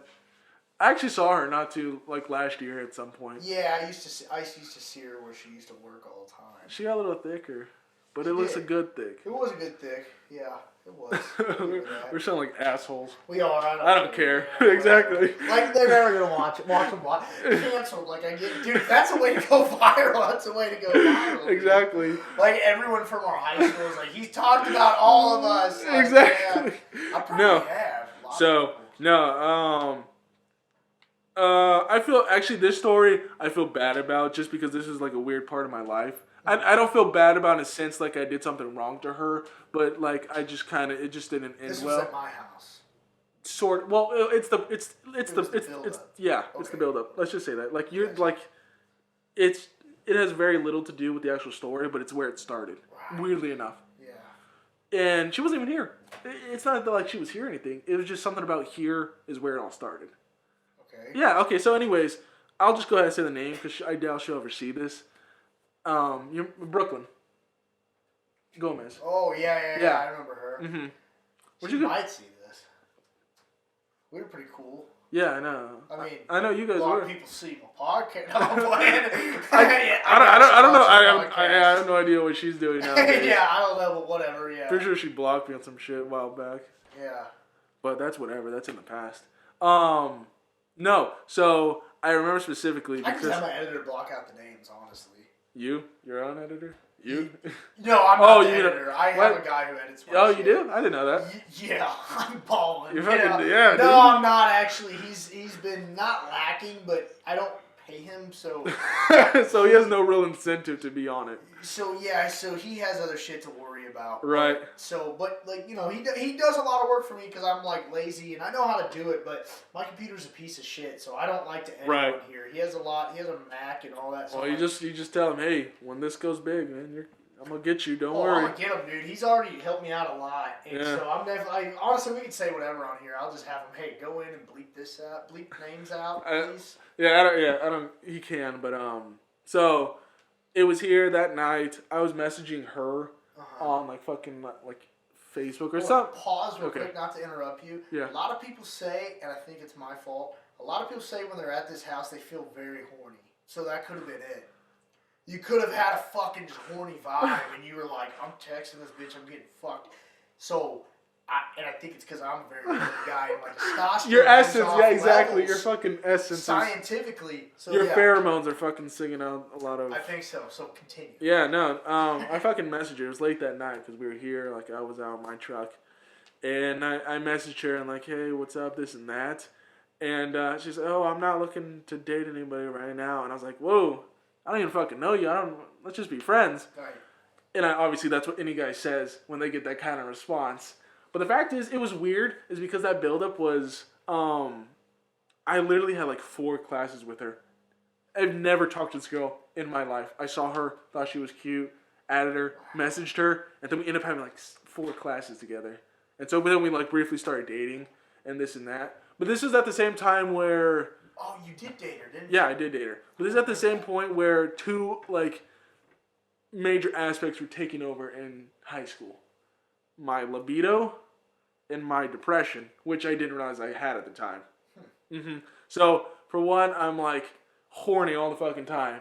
But she wasn't about that, or like you know what I mean? Right. And the second one is my depression. I was sad, but I didn't know why. So it kind of came at her in a weird way. Like I never not like I was ever like angry at her or anything. It's just the fact that like, damn, I'm so sad and I know I can't be. And it was like, part of me broke up with her, like, cause in my head I'm thinking, she's too prude for me, which is kind of a really fucked up thing to say, right? And then the other one was just like, oh, wow, I'm really in a bad spot right now, depression. And I didn't realize it. I was like, wow, I feel so bad about how I ended it because it was just really out of the blue. And I was like, oh, man. Like, I think back, like, man, I could have probably had a good relationship. But I was too much in my own fucking head. Yeah, you got to figure out, like, you can't, because then you do, because then you guys ended up hating each other. Yeah. You know what kind of sucks? That was like my last relationship. I'll be honest. It's okay. Like, fucking high school. Yeah. I mean, terrible at them. I went for like 2 years without fucking any kind of like contact with like a fucking girl. It wasn't just till last year where it started picking up again. Yeah, it started coming back. Wait, did you ever figure out why you were so depressed? Yeah, a lot of it was just I had natural depression, anxieties. Like there was a lot of stuff that stopped me from what I wanted to do. So like big ones like in my own head, I thought a lot of people didn't like me. There were some people that didn't because people I kind loved you. Oh, well. There are some did, some didn't. Because, again, sexuality, I kind of pushed too hard with a lot of girls, you know what I'm saying? Right. So I kind of seem like a douchebag. Right. And, like, they can't all be those saints like Spencer Dubois or Danny Pressler. You know, those those pure exactly. When they're not going to try. Faces, exactly. Yeah. They know they're not going to try anything. Exactly. But Danny, he's just going to joke around with you. Yeah, I know. That's like the biggest guy, but he's the least threatening. If I was a female, I'd be like, this guy's totally not going to rape me. He's too fucking goofy. Exactly. Oh my god. But no, so like there's a lot of stuff that held me back. Like how I say I want to be an actor now. I never thought about that in high school because I always thought I wanted to be a sports guy. But then like I look back at my life and like, man, when was I happy? When I was doing performance shit. I just enjoyed it. But in high school I couldn't do that because of my anxieties. So like ART, I didn't do the first audition because I was just so nervous. Like I was like, I don't feel like I belong here. Like even though Will and Danny did it, so I knew I would have been fine if I did it. I was like, I can't do it. Like a month goes by, and then Bartlett comes up to me and is like, hey, if you still want to do it, you can do it. And part of me was like, I don't feel right about that. I was like, again, my own anxiety is like, I don't feel good about, because I'm like, some of these guys are taking it seriously, and I'd just be there to have fun, and then it would be like clashing characteristics and shit like that. So a lot of that was going on, and it wasn't until like after I left college that I realized, oh my god, I had a lot of fucking depression, anxiety. Like high school was a serious safety net for me because I thought about it. I wanted to go to college with Will and Danny, but at the same time I tried branching off. I wanted to be something more or see if I can become exactly. Yeah. I left, knew nobody, sat for 2 years. You kind of figured out that you kind of like maybe you kind of seemed like you were kind of suppressing what you thought wasn't where you didn't belong, but you really did. You know what I mean? Yeah. What really would make. I had no idea. Like I love performing. Like I have no. I love entertaining. It's fun.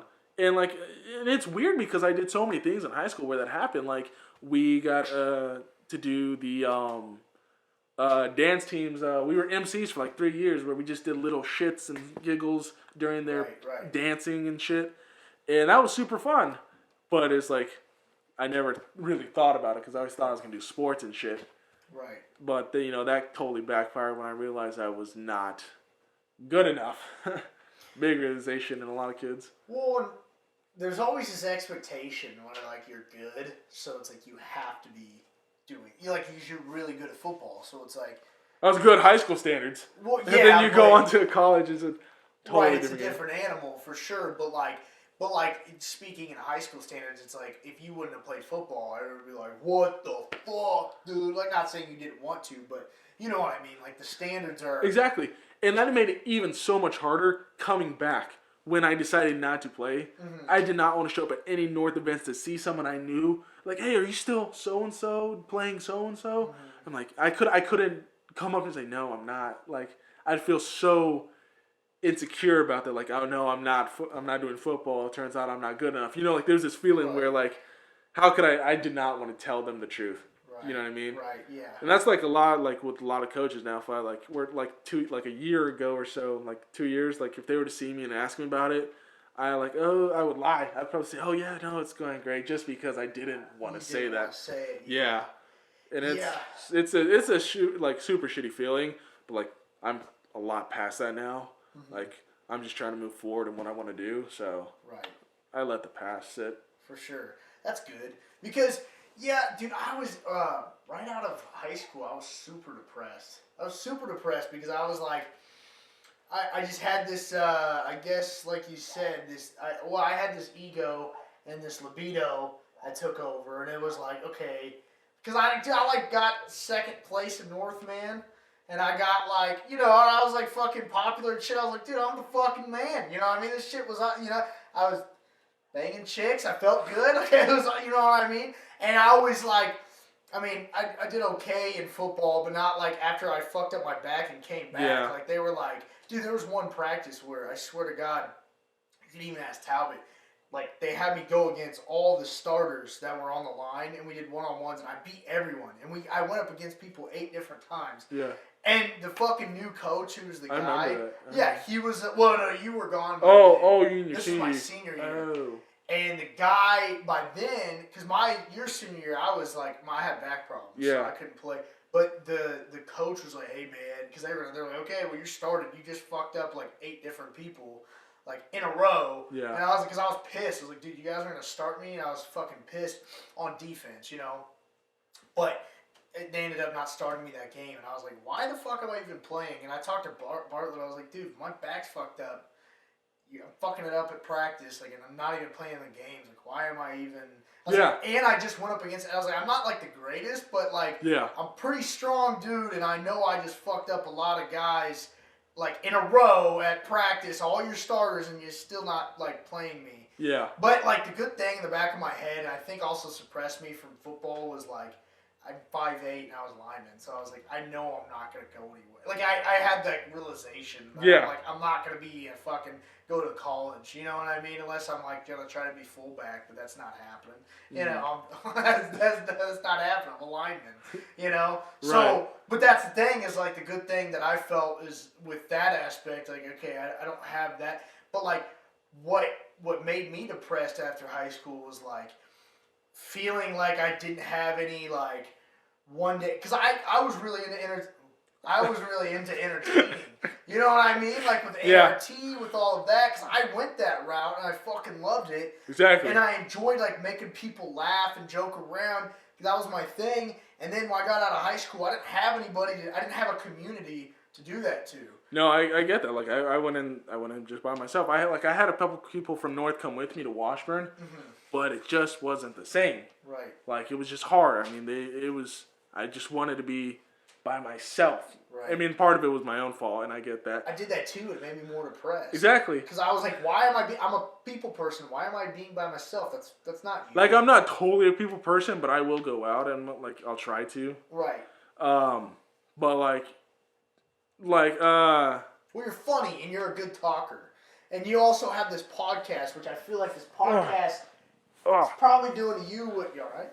Yeah, I was just changing my position. Oh. Making the balls fucking spread out a little more. Kind of a mansplaining. Whatever. But I think this podcast, and sorry to interrupt, but it's doing to you what it's doing to me, where it's like, it gives you that sense of like, I enjoy fucking around on camera and entertaining and talking to people. I like talking to people. I like people. Yeah. And you get this sense of like, okay, I actually belong somewhere, and it makes you feel good. You know what you should try? I did this for a bit, but then I stopped because, like, COVID and shit. But you should go do improv classes. Were you doing those? Mm-hmm. Yeah. So they're super fun. Really? But, I mean, at the same time, they also get a little... Like liberal. I was telling exactly. Yeah. But they are super fun because you right. just get on stage and you're just having fun with these other guys. Right. Like, anybody shows up. I mean, like, you could be... when I went, I was, like, the youngest at the time. I was 20. And, like, the oldest was, like, this 70-year-old grandma. Like, anybody can just go show up, and it's a pretty fun time. Really? Yeah, if they're open, we should go. Dude, I'm down. They're really fun. That sounds awesome. Have you wrote any jokes? I know you were talking about stand-up. I know, like I write a bunch, I don't or write a bunch. I suck at. I can't write. Like I've written a bunch of jokes, but I can't seem to like format it. Yeah, like kind of like how is this gonna be a? I have figured out how to format a set, like a certain group of jokes together, but I never read through them, and I never like I haven't wrote like that was one time deal. I did that, and now I haven't done it again, and it's pissing me off. Like I have a bunch of, I want to do sketches. That's what I want to do. I want to do like props and costumes and do sketches, all that shit. No, I worked at for a year, dude. It was horrible. Is liberal as fuck? Dog. When I tell you, have you ever been inside? We can after this if you want to go. We'll go to. We'll just people watch there. I'm down. If you're free, I'm down. All of them have fucking green hair. All of them are feminazis. All of them are bitches. Huh. Very. I didn't notice it either until I got there and was like, wow.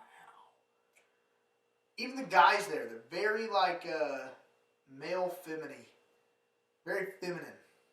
Interesting. I've never thought of as. I didn't either until I worked there, and I was like, "There's kind of connecting the dots here," because everyone would just be like, "Oh, Trump, oh," and I'd be like, "Okay, can we talk about something else? Like, do we gotta get all social justice on everybody today? Like, right. It's a big thing."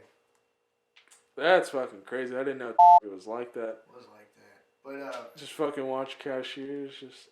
Dude, I'm telling you, they are. It was bad. It was bad. Like they're very. I don't know. It's a whole nother conversation. I've talked about it a lot on here, but they're fucking horrible people. Oh man. You know, it's kind of funny. It's like those people with like colored hair and shit. I used to think that shit was sexy in middle school or like early on. I thought emos were hot as fuck. Then you get older, you're like, what the fuck? Yeah, no, what? I don't know. I'm still kind of into that. Still into it? I don't know. There's emo, but then there's like the feminazi thing. That's different. There's like the, you know, and weirdly, actually, my manager who did have blue hair, she was fucking cool. She was actually cool. But I definitely would never like bring up some political or social shit to her. I know we'd argue. You know what I mean? Yeah. Everything is going back to normal. We're in the very close process of everything. Like Texas is already like they don't give a fuck about masks anymore. Yeah. We are very close. We definitely are. Like I just got the vaccine. Like I don't care. Oh, I got it simply just because my parents wanted me to. Like, all right, I guess I'm gonna fucking get it. But I mean, like I don't know if we're actually making any progress, but overall it's dying down. Weirdly enough, it's about a year. It only took a year for it to really settle down, which is great and all. But we're making strong ways into kind of getting back to normal. Yeah, but here's a weird thing is like, some people are still freaked out. And I kind of get it, but like, look, if you're going to die, it sounds bad. If you're going to die from COVID, it's been a year. You probably would have already died. Because I think almost everybody's had COVID by now. You know what I mean? And if you have already had COVID, chances are you got a stronger immune system to it. You know what I mean? So it's like, supposedly you got the antibodies. I don't know if that's a joke or that's a real thing. I have no idea whether or not I had it. Like, I have no idea. I didn't get it. I didn't test positive like the couple times I went when I felt sick, but it was other sickness. I never got tested. But did you ever feel like shit at any point? Yes, when I came back from Mexico. When was that? Dirty fucking Mexicans. No. We'll leave that one in there. No. I went to Mexico and to Cabo to see my brother get married. And then I came back, and everyone got COVID besides my grandparents. And I think I didn't get tested. This is bad, but are you fucking patient zero, dude? Patient zero? What's that? Oh no, I'm just kidding. That's like the first person that it's spread. My god! I was like, yes. Yeah. No. This is what happened. I felt like shit for a day. I had a headache, and my brother did too. Everyone had a headache. I had a fucking headache, and it was bad. And I was in the club every night, so I was like, dude, I have to have COVID. But I had a couple days till work. because I had like I had like 3 or 4 more days off. So those 3 or 4 days, I felt perfectly fine. So I didn't feel the need to go get tested. You know what I mean? Right. Yeah. I was like, well, sorry, Perry, might kill you today, or might kill you this week. Sorry, Target, I'm gonna super spread, but but I already work at Target, which is like, I'm sure COVID is infested in there. Any superstore. Yes. Yeah. So I'm like, I work in the most like contagious environment other than like a club. So I'm like, I definitely have already either had COVID, but that I think I got it bad because fucking Mexicans, you know how they are. Them dirty fucks. The dirty fucking Mexicans, dude. Someone at my work, it was kind of what we were talking about earlier. Not to change the subject. But we're talking. He's this Mexican dude. He's funny as fuck. Like I joke with him all the fucking time. We're joking around. But some gay dude called him a spick. Wow, that's a lot coming from a gay dude.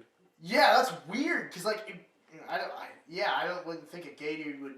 Cause I could call him a faggot. Cause I would have totally been like, if I was him, I would have been like, okay, faggot. Like, I don't know. That's just me. But you just can't say that anymore. But you also can't say spick. But I don't know. Spick is a lot more offensive than beaner. Dude, you know it's crazy. I don't even like most of the time. I don't even get what they're referencing. I don't understand spick. What is it? I don't know. I just fucking learned like wetback is just either fucking really? talk. Yeah, Wait, what does wetback mean? Yeah, I don't even get because they swim here. No, it's usually just because like they're fucking day laborers. Most Mexicans. I mean, this was the version I was told. I think it's the correct one. I have no idea. Right. But like, they're just fucking always. You see them mowing grass, fucking wetbacks because they're fucking sweating. You know what I mean? Oh, okay.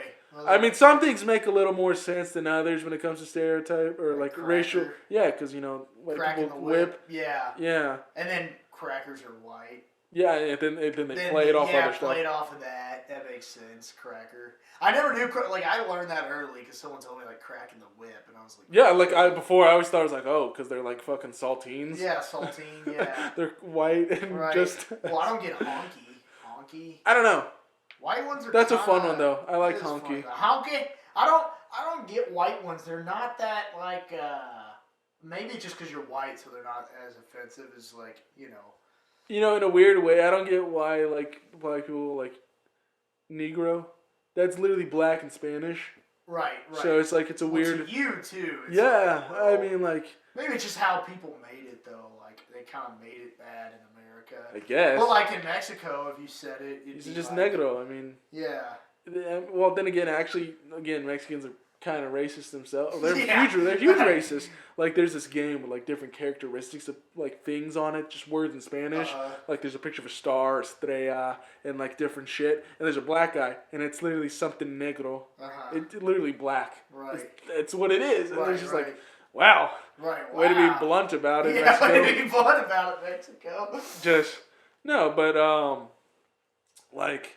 Have I told you that story? I said on my podcast, like this You gay... said Negro? No. Oh. You said Negro got in trouble? I was like, really? No. This gay guy tried fighting me. On the podcast? No. This is a story I told on the podcast. And this gay guy tried fighting me. And so, like, we were at a bar. I was with my friends. And we're playing, like, beer pong at one of the tables. And, like, I pick up a ball. I hand it back to him. Like, we knew he was gay. You know how like there's it was this guy and his boyfriend. So like there's the gay guy who's normal, and then they usually date a super flamboyant one. Yeah, it's the bear and the twink. You know a lot of these other terms, don't you? Yeah. It's Always Sunny in Philadelphia. Yeah. No, he's a twunk. I remember that. Yeah. That one's funny. He can be a bear, but he's also a twink. Because a bear is hairy. Now I heard speed has something to do with it. Oh, speed has everything to do with it. I love that one. Oh, that show's so great. That show's so great. We'll talk about that in a minute, so no, we're playing. I hand him the ball falls on the ground. I pick it up, I hand it to him. He goes, "What'd you say to me?" He's looking at me. I'm like, "What are you talking about?" He's like, "You just called me a fucking pussy." I'm like, "What the fuck are you talking about?" He goes, "Dude, we can fight right here, right now." I was like, "What the fuck are you talking about?" He goes, "How much you weigh?" I'm like, "I don't know, 240. He's like, "I could wrestle you right now. I wrestle at Oregon State or some shit." I was like, "What the fucking do? I don't care." He wrestled because he likes men. See, there you go. Exactly. No, then when he comes closer to me. He starts trying to plan out the fight. Was he a big guy? No, he was smaller than me, a little thinner than me. Is he a white guy? Yeah, he's a white guy. He's like, hey, we go over there, we can fight right guy. now. I'm like, dude, I'm not gonna fucking fight you. And like, I have no idea why he wanted to fight. He thought I called him pussy. I don't know if he was trying to prove something. It's always some fucking white kid. Some white gay kid, exactly. No, I have no idea. But I turn this into a joke that if I were to do stand-up, I'd talk about this. I go, see, here's the problem with that situation where, okay, let's say I do fight him. All right, I fight him and I beat him. I look back because I just beat up a gay guy. Yeah. And in the second way, let's say I lose. I look back because I just lost to a gay guy. Yeah, and then if you say that, you're homophobic for saying exactly. You lost to And I was like, in the other part, I was like, I really don't think I want to get to a fucking fighting match with a wrestler either. I do not want to fight a wrestler. I don't care if he's, size. If if he's good, on the ground, if he's good, exactly. Then I don't want to look like. At the same time, though, I mean, I had 4 cousins who work security at this bar. I'm like, if something were to happen, we would all fucking be on this one kid. Right. But I didn't want to do that. I'm not much of a fight. I don't like to fight. I don't either. I did it a lot with my stepdad when growing up, and that shit sucked. So I don't like that. I was pretty white trash. Yeah. I guess so. Yeah, it's pretty white trash. What? But that's fucking crazy that kid wanted to. I don't know. I don't know if he was drunk. Again, I don't know what he's trying to prove. He thought I called him a pussy. I don't know where. Like, I didn't talk to this kid at all. And I handed the ball, and that was it. And then he just... Right, just fucking went from there. Like, I'm gonna fuck your boyfriend. And I'm gonna kick your ass. Yeah, no, I mean, it was the two of them. It was actually kind of funny because Spencer was with me. Really? And he was weirdly kind of flirting with this guy. Well, Spencer was having fun because he likes to get lit. Yeah. So he was just he likes to vibe with anybody that vibes back. Yeah. So obviously this super flamboyant gay guy vibing with Spencer, and Spencer's throwing it back, and it's kind of a little... Okay, Spencer. It's getting a little weird over here. Whoa. But I mean, the whole situation would have just gone really bad. I didn't want to do that. Yeah. No, yeah, it's...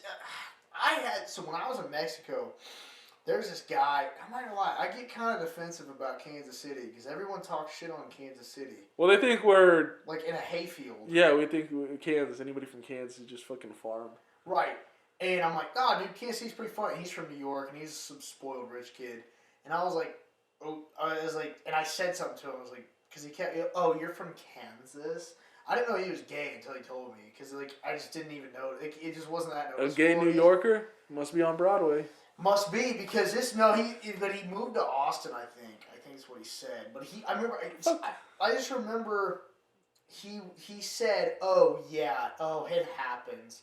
I was like, it happens? What the fuck are you talking about? And I wanted to hit this dude. I was like, you grew up with some money, didn't you? Because he looked like a rich kid. And he's like, well, my parents are rich. I was like, so that makes you rich if your parents were. He's like, no. I was like, but you grew up that way.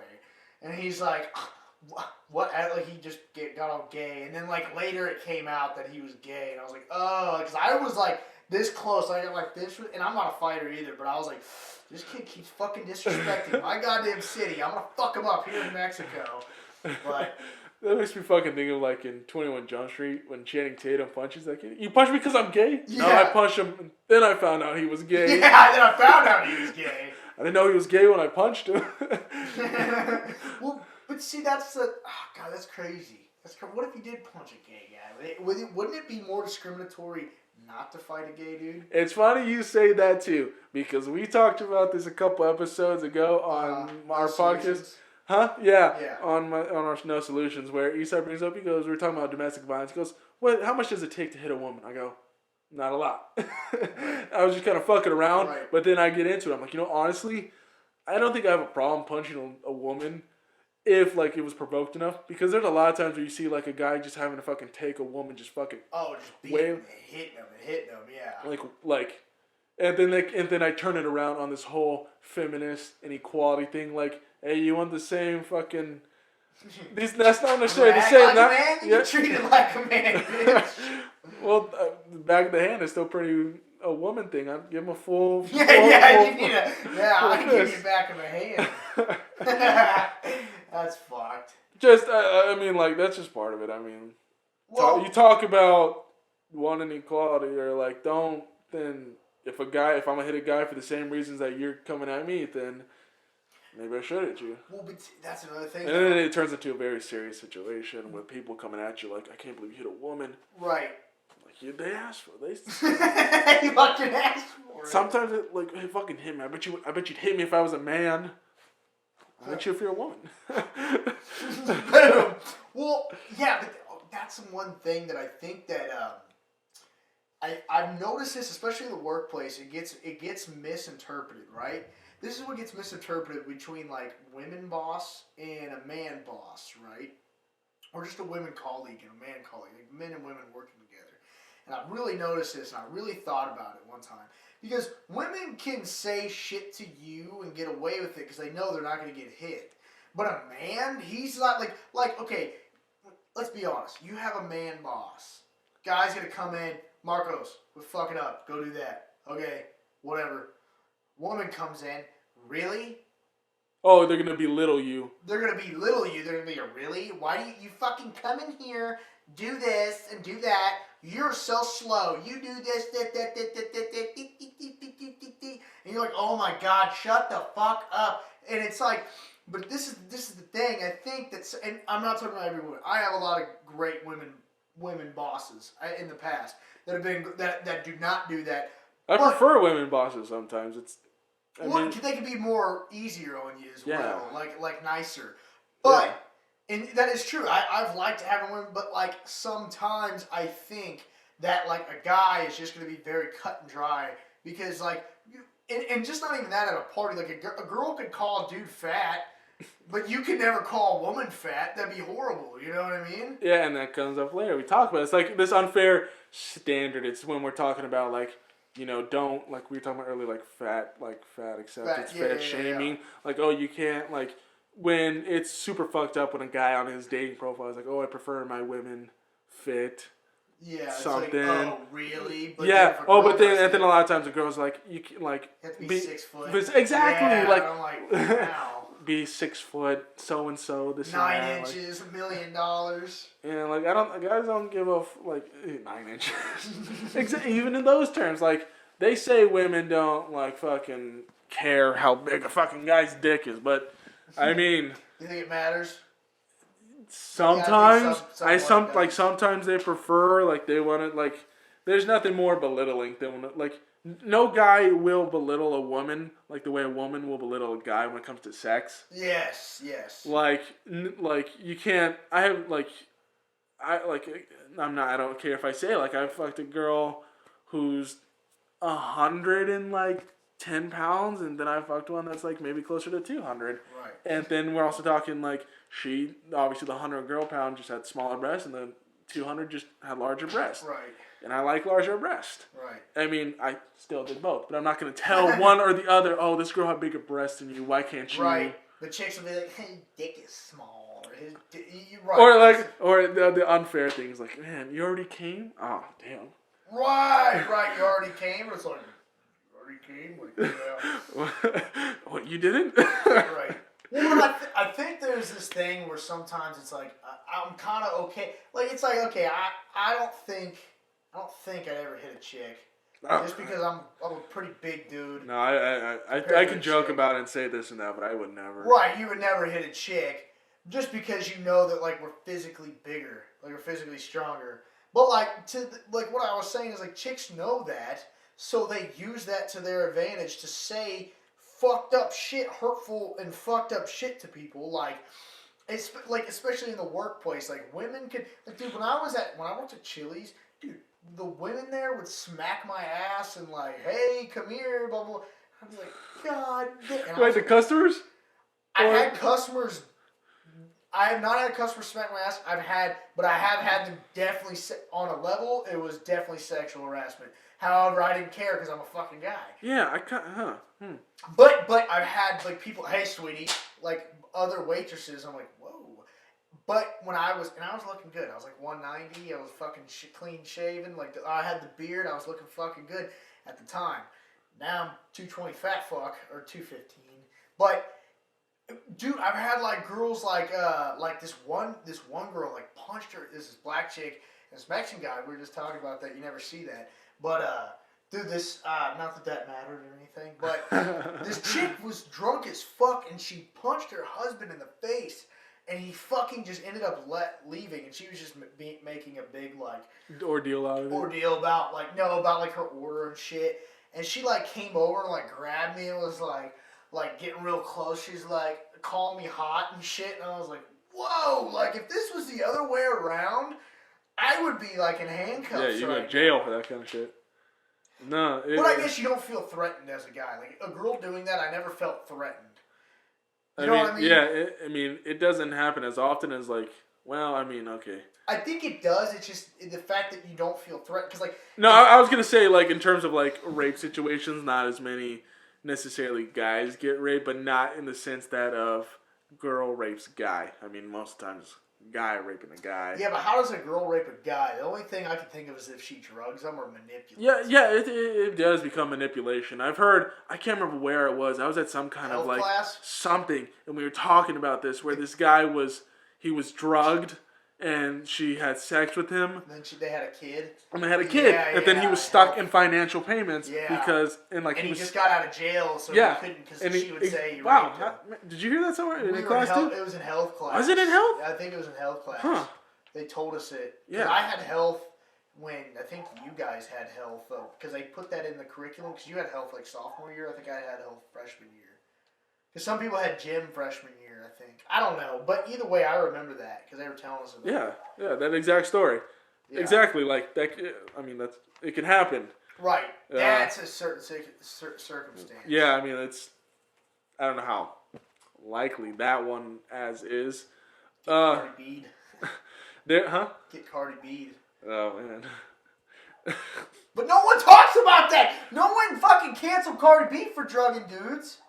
And like fucking just swiping out there like that. So did you ever see her movie starring J-Lo? No, I never watched it. Was it good? Yeah, they show a lot of tits and ass from them. It's pretty nice.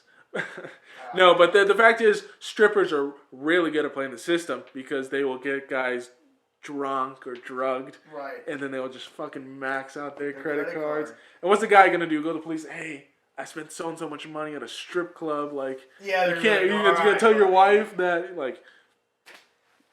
So that's what the movie's about? Yeah, it's about like how they essentially them stealing like millions. That's great. Imagine this, Marcos.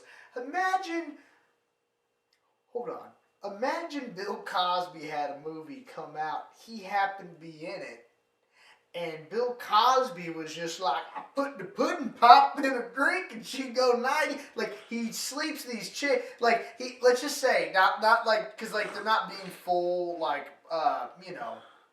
whatever. Yeah. Like, full force of what Cardi B did, but they're kind of doing, actually, they kind of are. But, like, let's say they made a movie, Bill Cosby was in it, and he's like, hey, let's just slip this in these chicks' drinks, get them drunk, get them all, and then let's fuck them. Let's fuck these chicks. Like runs like a players club. Yeah. Especially after what he did, that would be fucking terrible. But Cardi B drugged a bunch of guys, and then she was in that movie. Yes, it's not like you can be like, it's easier to like weirdly accept like, oh man, I'd love to get drugged and by chicks. Guys don't care. Yeah. It's kind of our fault, I guess. I guess, because in our own... We wouldn't care. How fucked up is that? Like, there's this funny story about, like... Or this happened, like, years ago. At, like, I can't remember where. It was a news article I came by one time.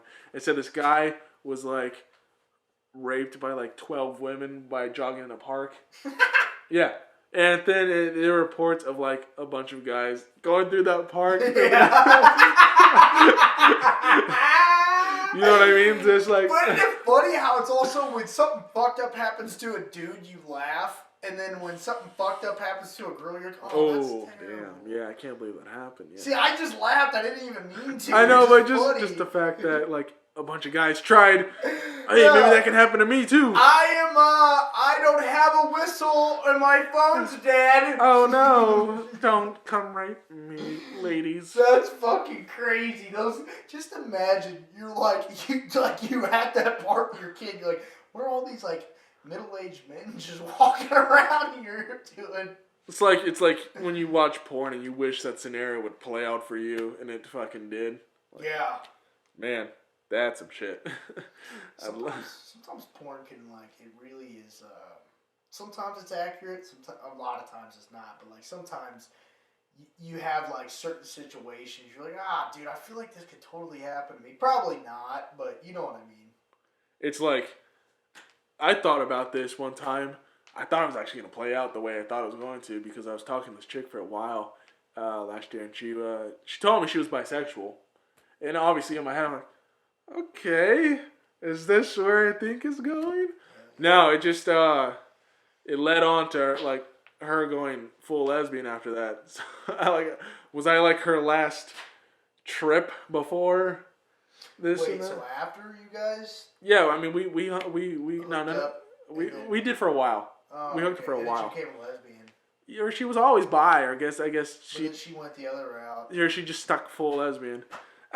You know what? I can't tell you how many times me in the past year it happened not too long ago. I was hanging out with someone, we were talking for a long time, we ended up having sex, and she fucking ghosted me the next day. I don't know if it happens more with guys or girls, or who honestly is the real ghoster. Guys or girls, but it's happened to me a lot. Where who is the real ghoster? Are girls we talked about earlier? Girls know what they're doing, the same way. It's in a weird way. We each think we're playing each other. Right, really. But yeah. I mean, it's. I bet it's even. I bet it's pretty even because. Yeah, because girls ghost guys all the time. But I don't know though. If you're playing, if you're a guy, you're talking to multiple different chicks. Well, maybe the girls too. Maybe we would need a third perspective for girls fucking here. Be like, hey, do you and your other girls ever talk about honestly? Hey, what's your body count? Do they talk about just the same way guys talk about it? That's probably the good thing about your podcast and Mia on there. Exactly, we have a woman's perspective. Right. A woman's perspective. Yeah. So there's some counterbalance too. But the cool thing is she's hella cool. So she gives it's not it seems like a good. I don't know. You know what I mean? Yeah. It's a perspective that you're oh, because when she talks, she explains it really well. Yeah. To where some girls they get pissed off. You know what I mean? And it's kind of she owns up to the fact that she is also not the greatest person, just as nobody is. Right. I'll tell a story about all right, and then she's like, oh, I know experience like that, but from a girl's perspective. Right. So I mean, that's luckily enough. You guys ever argue about politics on there? Me and her aren't I don't know shit about politics. I literally, I'm the worst type of person. I don't care either way. I literally don't care. Yeah, when people ask me certain shit. Hey, will you pick a side? I don't know enough about either side to say whether or not I agree. Right. Well, it just all depends. Someone asked me today, are you a Biden guy? I said, no, not really. And they're like, were you a Trump guy? I was like, no, not really. And they're like, well, Biden just got out, did something with the troops in Afghanistan. And I was like, I don't really know enough about the war in Afghanistan to have. Yeah, I don't fucking know. They're still there. That's what I'd say. To be fair, I am an asshole for doing this to girls, but I tended to just play sides. You know what I'm saying? Yes, because I never. If I'm ever trying to hook up a chick, when they say something, I'm like, yeah. I'm not trying to hate. I'm not trying to argue. Let's say we went out to dinner. And this has happened before. I've gone to dinner, and we're having a good time. We're already halfway through eating, and by this point, she asks something about hey, are you pro Trump or pro Hillary or you know what I mean? And I make the choice to say kind of the more ideal thing, even though I wouldn't it depends if I can kind of tell which way they're leaning. Right. I know sometimes if I see they say conservative on their bio or something, I'll play up that side a little more. Been with a conservative chick. Well, I mean. I don't know. I don't care. I don't care either. I just never have. You know, really? Every chick I've ever been with has been liberal. I think most chicks are usually pretty left. Yeah, there's some on the other side. Yeah, but I don't find them. Yeah, you don't find them that often. No, but the fact is, I'm not going to go halfway through this date and oppose your side just so, so you can get your point across to not get laid. Yeah, or that, or even just like, Really even if I nice. like the girl, Right. I mean, like, all right, we'll talk about this later in time if we're more comfortable with each other. But for now, I'm just gonna kind of, oh yeah, no, I get why he does the way he thinks. You know what I mean? I'm like, I get it. Right.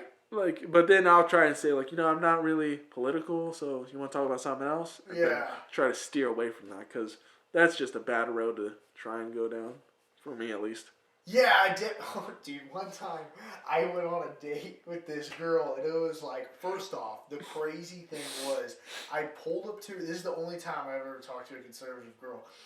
I pulled up to her house, and she like sent me pictures and shit, and she looked pretty good. And then I looked at her old profile, and I was like, oh wow, she's pretty like thin, looks pretty good. I pulled to this bitch's house. Did she catfish you? Oh, like a motherfucker, dude. She opened the door and was like fucking. Oh, I went like this. I was like, holy. She was huge, man. Like compared to what she looked like. I'd say in her picture she looked 145, and this bitch was like at least 180, 190, maybe 200. I don't know. She was a big lady. Really? Huge. And she got into my car and she fucking fell getting into it because I had that Jeep. I know she did not. She fell, like she got into it and like stumbled. I was like, oh, it was embarrassing for her. I felt bad. So we went out. I was talking to her, and like, Okay, I'm gonna stop you real quick and you'll continue. At a certain point, did you ever think about just driving away? Because I have a similar story that I'll tell after yours.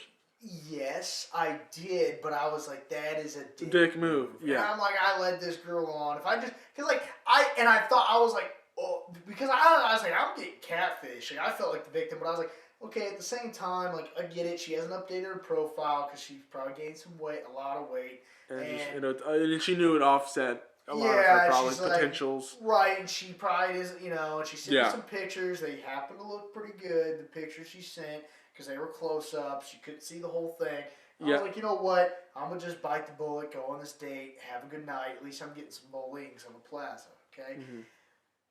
So I thought about it, and when I thought about it, I was like, what if I just drove off? I even thought about it. I was like, what if I just drove off? And her parents were right there, so that would have been so bad for her. They just watch her fall, too? Yeah, they just watched her fall. They texted her. They're like, nice or something. It was kind of funny. I was like, oh. And she was super rich. Like, I'm talking Mission Hills, dude. Like, this was up in Mission Hills. I was like, I was looking around like, holy fuck, does the fucking governor live here? You ever seen Shallow Hal? Yeah, I love that movie. That's where...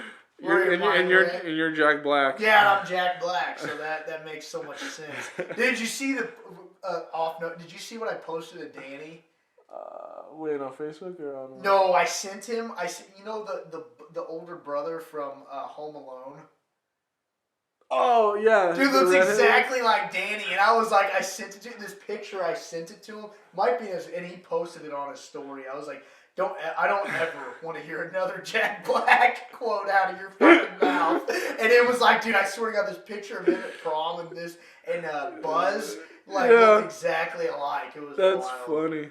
But anyways, we went to the funny part about her. She's kind of racist and kind of like too conservative because we went in and it was full because I was like, oh no, like, are you a Trump person? I was like, I'm not political. That's all I said. She's like, well, I'm sorry if I offend, because we're sitting eating and everything was okay. And she's like, I'm sorry if I offend you.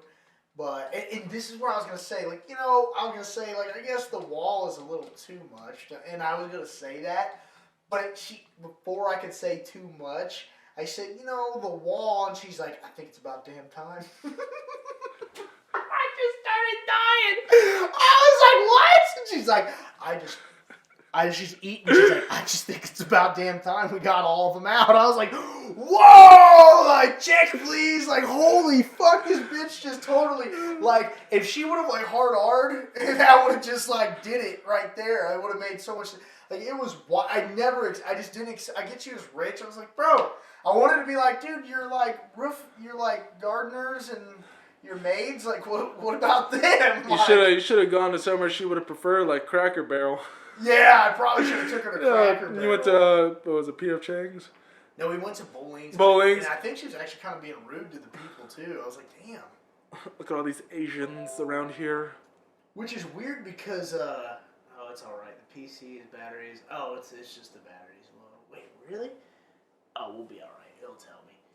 What's it called though? But what's weird is like there's not a lot of bad stereotypes for Asians. Besides driving like shit. Yeah, driving and small wieners.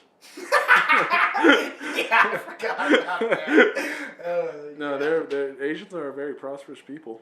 Highest percentage of college graduates in the U.S. Yeah, and they do that thing now that they have to have a higher percentage if you're Asian. It's kind of bullshit. It's kind of fucked up. Yeah, I mean, like, but they work hard. They work hard, but they're saying like if your standards are actually higher now in Harvard, Just if because. you're Asian, they're like, yeah, because there's too many Asians. They're like, what the fuck, dude? Is that a bit of a good thing for them? I mean, if they're exceeding expectations, give them a higher one. Yeah, but that's not fair to. I guess to like others. Because they're not getting because like a white kid could get a better, or a Mexican or black, like they could get a better school, like they could have a better school, but their standards are still, they're considered lower than them because but even though their score's higher. Yeah. What was the story about? So mine, catfished? yeah, my catfish was a little different. Oh boy. Yeah. So She fat? no, I don't know. She kind of threw me off, like picture wise, like, you know when you text someone, it's a lot different than who they are in person. You just, right. I mean, I try to act the same way I am. And, like I usually say, if anything, I usually say, oh, I'm terrible at texting. I'm better in person, and then I really try to put myself like be as much of a character in person.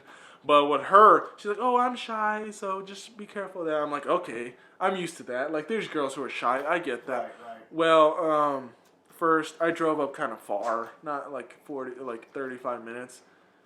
Luckily, I was up there just because I pick her up.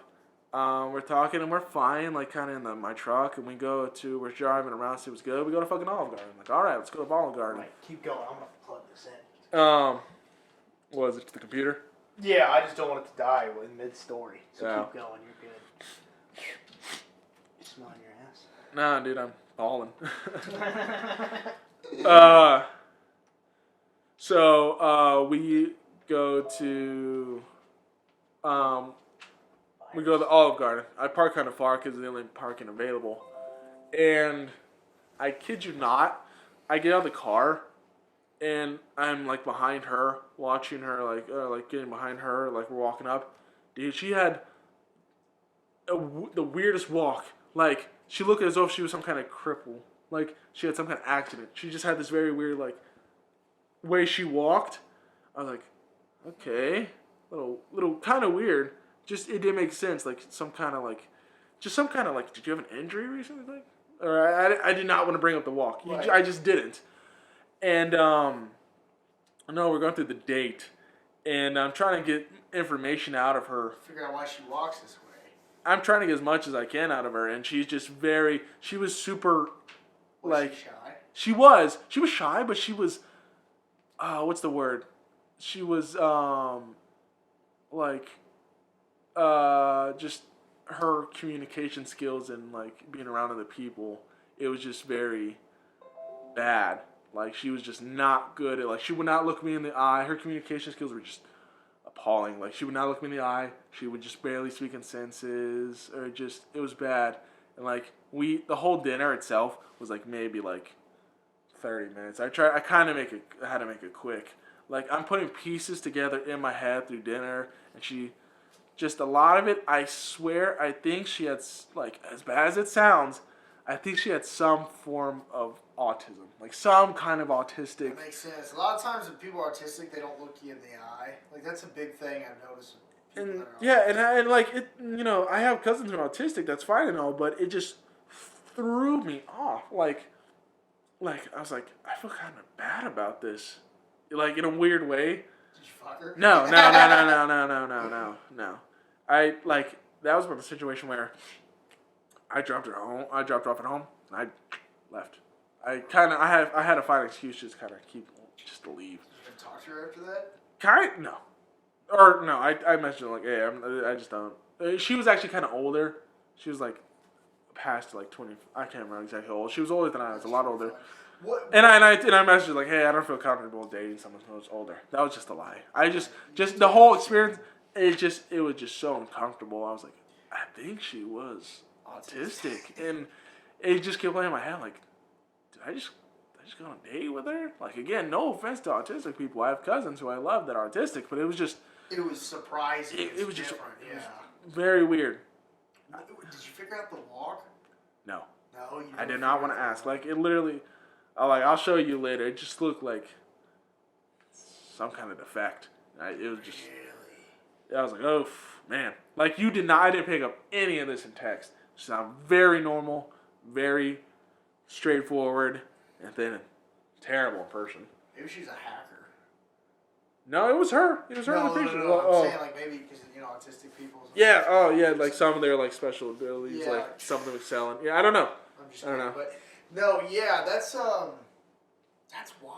Yeah, I don't know. That's fucking incredible. Like, I couldn't imagine that happening. Like, then you go on a date with someone who's autistic, but then again, I have friends who are autistic, and they're pretty fucking they're pretty normal. They just there's something a little bit off. I guess. Yeah. It's like the social skills are off, but then once you get to know them, they're pretty fucking chill. Yeah, but in a sense of like a first time meeting date basis, it just felt wrong, and I just felt so like, oh my god. And the fact is, if she's not autistic, then that was just a terrible date. Like again, it's gonna sound super fucked up. If she is, I don't think she is. I really don't think she is, but it just seemed like she was. You ever just been embarrassed to be seen with someone?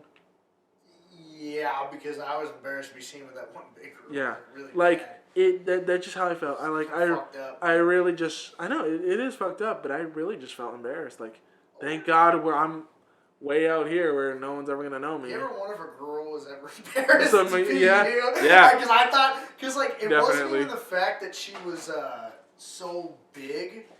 It was it's just more of the fact that, like, the way she acted and shit like that, and, like, I don't know, I just remember leaving, and, like, I mean, she was a very big girl, and I was like, God, I hope no one from school sees me. And, like, I don't think a lot of people from school will If they do, just get behind her. Yeah. No, she was also short, so that wouldn't have worked. So, like, shorter than me, so I would have had to, like, crouch down and, like, God damn it, fuck. Yeah. Dude, that's still fucking hilarious. She fell out of your car. Yeah, she fell out, man. It was hilarious. I felt bad, but no, I've thought about that. Like, whether or not, like, are you embarrassed by me somehow? And then, I mean, I try to be. I think there was one time I embarrassed a girl. She was super rich, and I think I was kind of figuring out game, so I wasn't. Okay, I get that. There was sometimes where, like, I'm really trying to. Trying too hard. Yeah, I do that all the time. I do that. I'm terrible right now. I'm right now. I'm too hard because I'm just trying to find the one, and that's killing a lot of them. Right. But I mean, I'm still having like relations here and there. Right. Relations. The professional way to say I'm fucking being a slut, I guess. Yeah, I guess. Well, but that's the thing is, like, you get on a roll of talking to people, and you're good at talking to girls. You get better. Same with girls talking to guys, because I know girls, like, I get it, it's a lot easier, but girls will start to talk to guys and they get back in a flirty mode and they're more easier to talk to versus, like, a girl who just got out of a relationship. She's not, like, she hasn't been talking to guys, or maybe she has, but she hasn't been talking to guys a lot, like, flirting, so she's not in the flirty mode, so it makes, like, dates really awkward. Because I've been on dates with people who, like, they're not very, like, they just, and I've been that guy too, where I'm like, I'm trying too hard, I'm just not in a flirtatious mode, and it's still like, you're still kind of learning your way back. Because there's a point in time where you're really good, and there's a point in time where you're really bad. It's just all about the mode that you're in, Yeah, no, I get that. Like, especially right now, like, I've slowed down with, like, just kind of going on dates and this and that. But, like, I'm on Tinder. Like, I deleted it for a while. I just got back on. And the way I'm going through the process right now is I feel bad about it in this regard that, like, these girls that I do, like, I just kind of, sometimes just kind of fucking just go for it. Do the old, yeah, kamikaze. And then there's sometimes, like, where I don't even remember. Yes, I'll delete that. Nah, that's 2:15. No, so there's times where, like, on Bumble especially, where the girls, you been on Bumble? Yeah, a long time ago.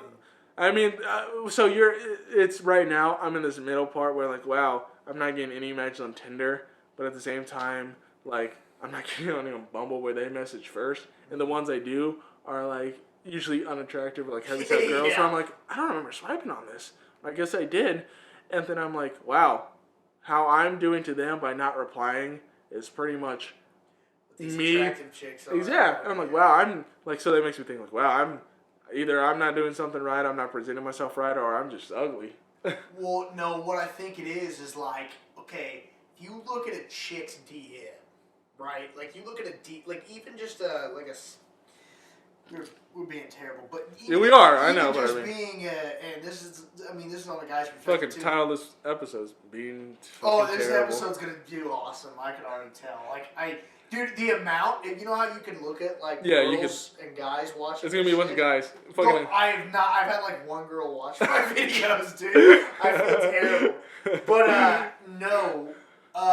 Good, so then let's just fucking keep ragging on them. Yeah, so let's just keep ragging on them. No, what were we talking about? So, like how, like, I feel like a lot of guys just are just not as attractive in, like, girls' DMs. Well, okay, so yeah, like, you look at, like, I mean, there was this video of this girl just posted, like, it was just her, like, in a bikini. Like, a girl just looks a little bit good. Like, she could be a 7, an 8, maybe a 6.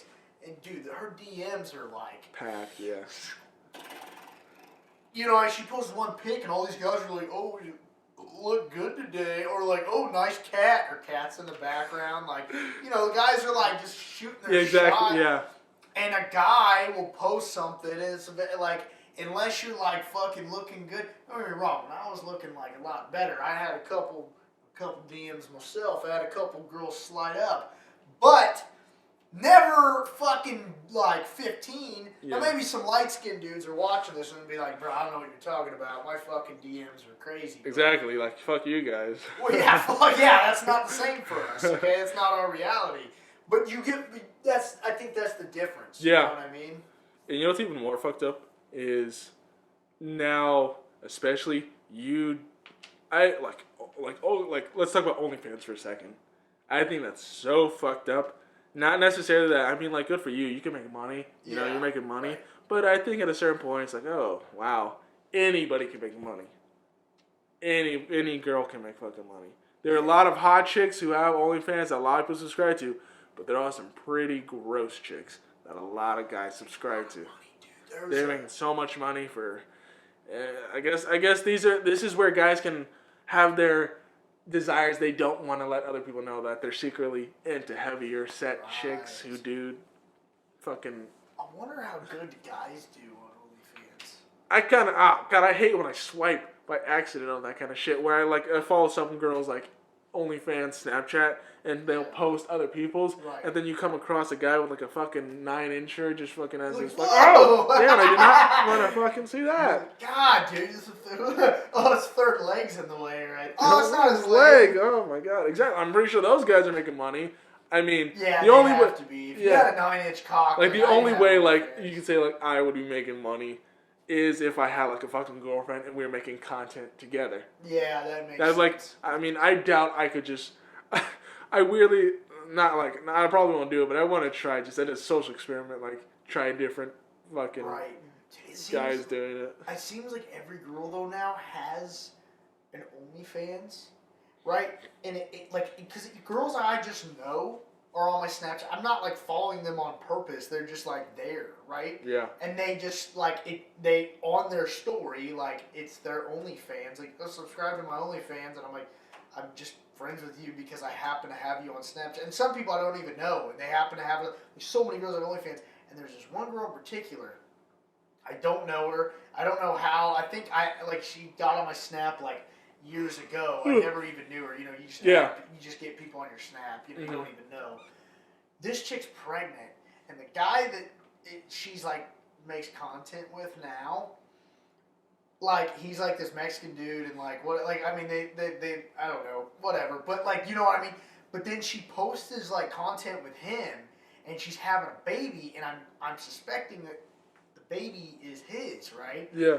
But she posted like an old video, and it's her having a threesome, and you just see this big ass black thing just like it's funny. It looked like fucking, you know when you see those footages of like Sasquatch running in the fucking like just creeping. Like, what or the like fuck is yeah, that? yeah, what the fuck? It's just her laying down, and then these two chicks are like she, and then the other girl's eating her. She's eating the chick out, and then there's this black dude with a cock.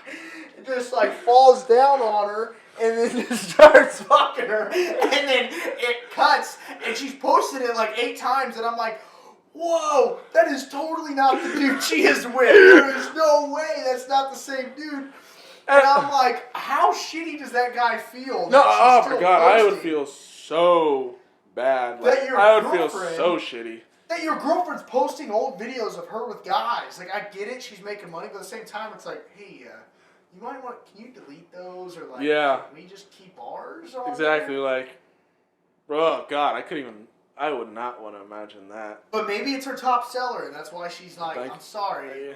Like, okay, see, here's like, I would not if I was in a relationship with a girl who had an OnlyFans, and like she was just selling content. Like whether or not like we made content together, but she was still doing it and she was still making money. I'm fine with that because at the end of the day, I'm the one fucking her. Right. She could be like doing like like a personalized. You know, I don't know how it works. I've already told myself I would never pay into. No, buying. That's ridiculous. I don't want to waste money. Like, I mean, you're talking like $50 for like a fucking 15-second video. You know, my buddy had a funny joke. He's like, oh yeah, pay $10 to remove an emoji from your story. Because it's so true. Because I already posted on the story. He's like, I'm not paying $10 to remove a fucking emoji from your story. Because you know, what I mean, they post it, and all you gotta do is just remove the emoji. That's actually a pretty smart money scheme for girls to do that. Like for every say she cover herself like with emojis, like $5 for each one. And oh, that fucking cunt! Yeah, that'd be a dick. That'd be a cunt move. Yeah, that'd be a big money maker. But yeah, no. But I definitely ideas, ladies. Well, lady, like the one, yeah. Probably the most manly, like testosterone filled, like with a fucking beard. Like this guy's funny. Like fucking probably has a Confederate flag in her background. Like the guy's pretty fucking funny. No, but I mean, I would have no problem if actually that happened that happened a while back, like in February. Like I was fucking this girl, or I fucked this girl. She messaged me out of the blue. On sometimes I'll get lucky. Well, they'll throw in those ones on Bumble or Tinder. Like, hey, I don't trust people who say you want to meet up. I don't trust those in per se. Like, well, she's hot enough. You're gonna meet up. Yeah, but I mean, sometimes there's this weird you can kind of feel by the whether or not this person is just trying to because there are situations where people get fucked over, where they get robbed or some shit in a meetup. Yeah, and I've always thought about that, but I mean, this one seemed genuine because the way she did it was just fucking jokes. She's like, hey, you want to get McDonald's and have some McDickin or some shit like that? And I responded back, I'm like, damn, too bad it's not March, so you could Shamrock shake that ass for me. And she laughed at it, and we just went from there. That's pretty good. Yeah, I know. She's pretty clever. I know, and exactly. So I ended up going just fucking and that later on that week, and it was and again, I don't feel good about it because I'm like, all right, we fucked. Are we gonna do it again, or are you just kind of using me or something? Right. And I'm pretty upfront about that shit. I'm like, all right, was that just a one-time thing? You're not gonna hurt my feelings. Just tell me, yeah, it was. Well, the fact is, she made an OnlyFans a week after that. I'm like, man, part of me feels good. I fucked her before the OnlyFans. And you could be on the OnlyFans, be making money right now, dude. I know, I mean, I still have her. I mean, it's not like I'm. Maybe she watches this. Maybe she's the lady. I don't know. I mean, I post. I mean, she would see that I post every time I do my I do my thing. But no, just the fact is sometimes I'll feel good. Hey, I got it before everybody else. Right. But then at the same time, all right, she's probably a whore. She's probably got a lot of guys. Oh, probably. That's a funny thing with guys. They think that. You know what's so weird? Guys love to brag about their sex game because girls will talk it up. You're so good at sex. And guys, well, guys will you're be the best. I'm so good, bro. She tells me I'm the best. I'm like, hey, bud, I don't want to break your spirit, but I guarantee you she's telling 8 other guys the same thing. And you know I'm the only one. You were not the only one. I guarantee you. I guarantee you, she fucked. Like, there's like, if you're doing it, she's doing it too. Girls are just sneakier about it. Yeah, and then it's the same way with like, fucking. There are just some girls that do fucking come. Like I have not. Like there are times where I haven't. Like it's a rare occasion. I've only made like a couple girls actually like fucking. Just like. Yeah, fucking come. Like I mean, I'm really trying. I'm giving it my all. If you're not getting off, I don't know. It's not your problem, right? I mean, I'm good. I give them all the attention they need. I love going down. I love being pussy. Yeah. Yeah, it just depends on who it is, I guess. Like, you could eat. If I like the girl, I'll eat her pussy. But if I don't like her, it's not happening. It's just not. It's kind of an intimate thing with me, which sounds very sexist and shitty. Which I know I've sounded sexist and shitty the whole fucking podcast, but like, because girls will just suck your dick, and because like we expect them to shave, but then we're like, hey. Go get this long jump. Go get this fucking Sasquatch fucking hairball right here. I shave. I don't like. I shave, but like, oh, come on, man. You let yourself go every now and then. Yeah, and then like at times I like that. That's where I like usually have to plan out like, oh shit, does she actually want to? I mean, like then I'm gonna have to turn her down because like you ever put like initials in there. You put like the Mexican flag in there. That'd be hilarious. I need someone else to fucking like stencil it in or some shit. Yeah, do you get a barber? But like a chick, like a lesbian. Nah, she wouldn't do it. No, she wouldn't do it. It'd have to be a wife. It has to be a girlfriend. Yeah, but she won't be good at that. And you need a Mexican because Mexicans are the best at cutting hair. Especially if it's going to be the Mexican flag. I'm not going to get that. Maybe if I had like a ton of chest hair, I'd do that. But there's not enough space. Yeah, I guess you're right. Maybe, I don't know, dude. Put like actually, it's funny you talking about that because I have this line of ideas for like sex tattoos, like ironic sex tattoos. Like a girl would get a coin slot tattooed around her vagina, and then you get like a coin tattooed on your dick, and then like string on the boner. So you pull it back out. They used to do that back in the day. Yeah, the string out of the vending machines. Yeah. Then they made them to where they cut the string. If you tried. Did you watch the documentary on that too? No, I just knew about that kind of shit. Like, I didn't know there was a little thing that cut the string. Like I figured. I watched the documentary. I was like, oh, that's why it doesn't work. You tried that? Oh, I don't think I ever tried it. I think I just thought like, oh, that doesn't work. But did you ever have an open relationship? I think I'm too insecure for that.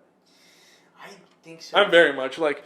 Again, like, when I was talking about that girl earlier, I'd have no problem with, like, a three-way. Like, I think a three would be dope. Yeah, but it had to be girl. I'd be too insecure. Guy, girl. Can't do it. I don't want... That's not a sense of insecurity. That's for me, it is. For me, it is because, like, what if this guy's better than me? Right. Well, this guy's bigger than me. I don't want this guy to be fucking my girl. But I think that's every guy. Yeah, I mean, I'd hope so. I mean, a lot of guys are pretty open. I know. I got a buddy who's in a situation like that. Your class, they were very open about that. I've noticed that. A lot of guys in your class, they were fucking like banging chicks together and shit. And I was like, I don't do that with any of my buddies. You're talking about my buddies. Yeah, you're talking about, my, like, I don't know specifically if you're friends with them, but I know, like, the guys. A lot of guys fucking shared. Yeah, it was wild, dude. I was like, what the fuck? Like. Yeah, well, her specifically, like, a lot of guys in your class shared her. Yeah. But not even just that, like, I know guys. We did it in the school. I mean, every class got a piece of that, dude. Every class got a piece of that ass. That's true. I'd get her again, though. This time would be different. I felt bad then. I don't feel bad now. It would be very different this time. It'd be very different this time. I want to give it to her. But that's the thing is, like, I always was weird because I was like, dude, I would never bang a chick with my buddy. I just wouldn't. Yeah, no, I don't know. But I don't think it's a sense of insecurity. You know, Danny has said that to me. He's like, dude, how come we can't have a three-way? Danny said that to me. I'm like, Danny, you know why? Is because I couldn't take it seriously. I'd be laughing too much the entire time. Yeah, he would make it so funny.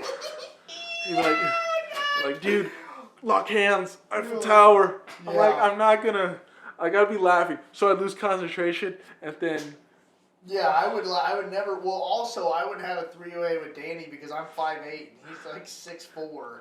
That would be the ratio. Would be way off. It wouldn't make any sense. I'd be humping her leg and he'd be fucking humping her mouth. It would make no sense at all. Oh my god. But okay, but You do need to have Danny on that. That'd be funny. dude, I kind of thought about having you and Danny. We on. still can. I swear to God, I thought about that on the way over here. Like, man, you know what? I should tell Luke If you about brought it. Danny, I wouldn't have been mad. I've had a couple people bring people with them, and I didn't care, but it was like kind of. I had one girl that wanted to do a podcast, and I was like, yeah, because like I've only had one chick on, so I'm trying to have more girls on. But like I wanted her to come on just to talk about like politics and shit. Like, you mind if I bring my boyfriend? No, not. I've had two people before. Sawyer came on with his girlfriend, and I gotta talk to that dude. Yeah, he's awesome. And Latea came on with her husband. So I was like, okay. She's married? Yeah, she's married. Holy shit. Yeah. He's funny as fuck. I want him on. I want to get him on. He's funny as fuck, dude. He's like kind of introverted, but he's very funny. But okay, so like I have no problem with that. She wanted me to go to her house with her friends. Right. And like I was like, okay, are you guys gonna like gang up on me? Like, no, you're gonna sit and listen, man. Like, you know what I mean? Like it seemed like that because I have no problem with this girl. I think she's awesome, and like we have very different opinions, which is why I wanted her on. I was like, that'd be cool, you know, whatever. We just like different viewpoints. Because first she wanted a transcript. Did we get a transcript? I was like, no, it's a podcast. Why would you have a transcript? Like, yeah.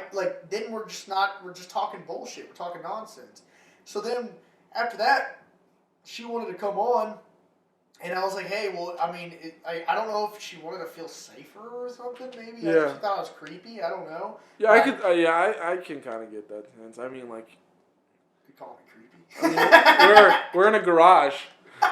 Well, this was when I had it outside. Oh, I see. And I was gonna have it outside, but I didn't feel like moving the mic. But no, and we're in a garage.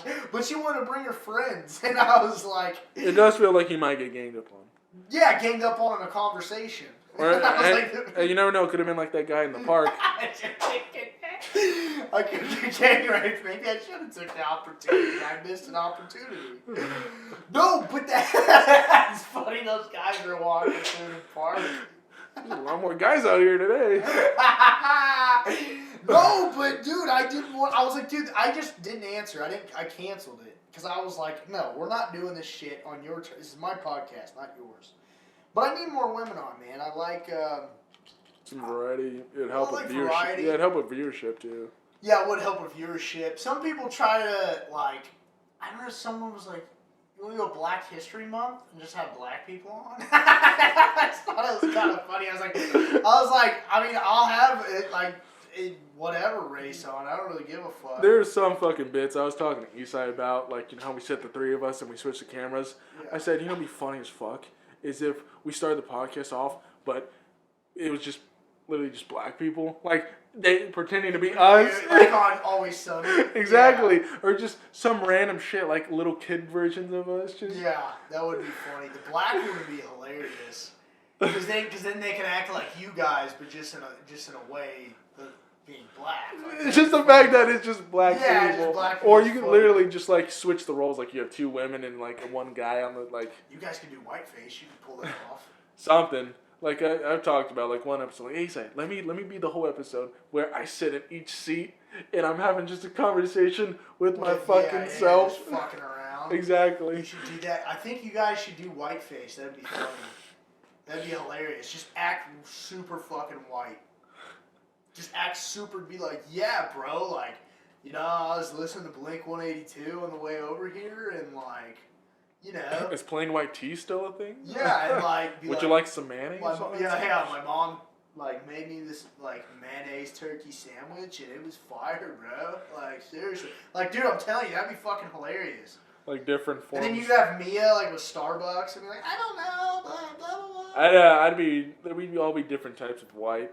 You gotta be different types of white. I'd be white frat douchebag. That would be mine. I'd be really good at that one. What would Eastside be? He'd be like redneck white? Yeah, he would be liberal or political. white, so like he would be probably and then considered. Mia would be like liberal white. No, she would be she'd be kind of more of like a glamour girl white. So like literally, super makeup, like all that shit, like like you said, fucking Starbucks and. Why people have multiple different stereotypes? Like there's different levels. I think there are different levels of every race because I hang out with multiple different people, so Right. I see everybody. Oh shit. You know what I mean? So it's like everybody does that. But like white people stereotypically, there's always like different levels of what, like making fun of white people. Like, you know what I mean? Like there's the redneck, there's the liberal, there's the, you know what I mean? Yeah, you guys got a large variety of different types of Different white. types. Yeah, but there's also a large variety, I feel like, of Mexicans too. There are. I mean, but they could overall. I feel like they're very generalized. Like That's what I'm saying. Mexicans and black people and Asians they're generalized, unlike white people aren't very generalized. Like I saw this thing, and I think it'd be so fun. I can't remember who did it, but they had a stereotype party, so everybody came as their stereotype, and I thought it was just super funny and like just be such a fun thing to do. Yeah, that would be funny as fuck. Like literally, like I'd show up in like a fucking sombrero and poncho and shit like that, or like in any way you want to perceive it. Just show up in your stereotype, and that'd be such a fun party. Yeah. Just because you're literally a making fun of yourself kind of scenario. Yeah. That'd be. I think I just dress as myself. Well, I mean, you could probably up the antes a little. Yeah, you're right. I guess I could. Like I've seen people have redneck parties, and those are fucking hilarious. Yeah, I'd have a I'd probably come I wouldn't come as a redneck. I'd probably come as like a surfer, like some fucking skater, surfer, or something like that. Just some frat douchebag. I'd probably do that. I don't know, but there's like a lot of redneck, not redneck. I guess like country kind of Mexicans. That's a thing. Yeah. That's a thing. Sure. Like the boots and then the. Like I mean, I like to wear my boots. Yeah. That's what I'm saying. You see a lot of Mexicans wear like flannel and hats and dress like a redneck, but it's just Mexican. But I think like we stole it from Mexicans actually. That look, the cowboys, yeah, because cowboys like a Mexican thing, but then white people are like, well, I kind of like this look. I don't know. I mean, I really don't know too much about like even fucking Mexican history. I mean, like the banditos and shit. There was a lot of like banditos. I'm pretty sure that's a thing. Like, cowboys was like a Mexican thing, and then like American culture took it over. Yeah, what did they take over? Yeah, facts. We're owning shit, just taking over shit like we always do, man. I don't know. I think that's. What different types of Mexicans would you say there are? So, it's weird to throw back in a little bit of political. I've never understood the rapist one. I don't get it. I've never understood like Mexicans are rapist. I don't know. I don't know if there's some kind of statistic about like Mexicans illegal immigrants in general. When you think of rapists, I think of like a white dude with glasses and a pencil mustache. The pencil mustache. Yeah, I mean, like I usually think white people. I mean, that's just I don't know why. No, yeah, you do think white people. Actually, someone was weirdly talking about. Someone was talking. They're kind of telling me their story, and you're kind of like imagining the person was like, and I was imagining a weird fat like white dude, and it ended up being like an old black guy. I was like, really? That's you just don't expect that. Yeah, you just don't expect. No, but I guess in terms of people. in terms of like my own stereotypical for Mexicans, you have, I guess, your fucking day laborers, the people you pick up at Home Depot. Right. So that's like the cut the grass, the literal maintenance lawn working Mexican. Yeah. And then you have probably the drunken drunk uncle. Kind of. Well, white people. See, everybody has a drunk uncle. Yeah, I mean, there's drunks in every. And so the next one would be gang. I guess big cholos would be one of the biggest ones. Inner city Mexicans. Inner city Mexicans. Yeah, I mean, you're talking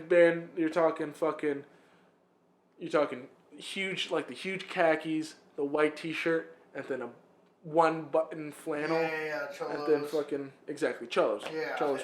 And then you got is that cholos trash? Is that like kind of like trashy? Supposed to be trashy cholos? No. be looked at as I didn't think it was looked at as. Someone told me that one time. Like, no, I'm not a trashy Mexican. I'm not a cholo. I was like, oh, I didn't know cholos were looked at as like trashy. I don't think cholo trashy. I don't know. I mean, I usually just think of gang affiliated. I mean, you don't dress I like thought that. that's what you just said was trashy. That's what I thought. I must have heard. No, I don't think I said trashy. Oh, I thought you said trashy. That's why I thought. No, if I think trashy Mexican, unfortunately, I think, and it's my own stereotype. It's literally my own stereotype to Mexicans because I've never been to Mexico, so I can't say this for a fact. Right. But when I think trashy Mexicans, I think lower income Mexico.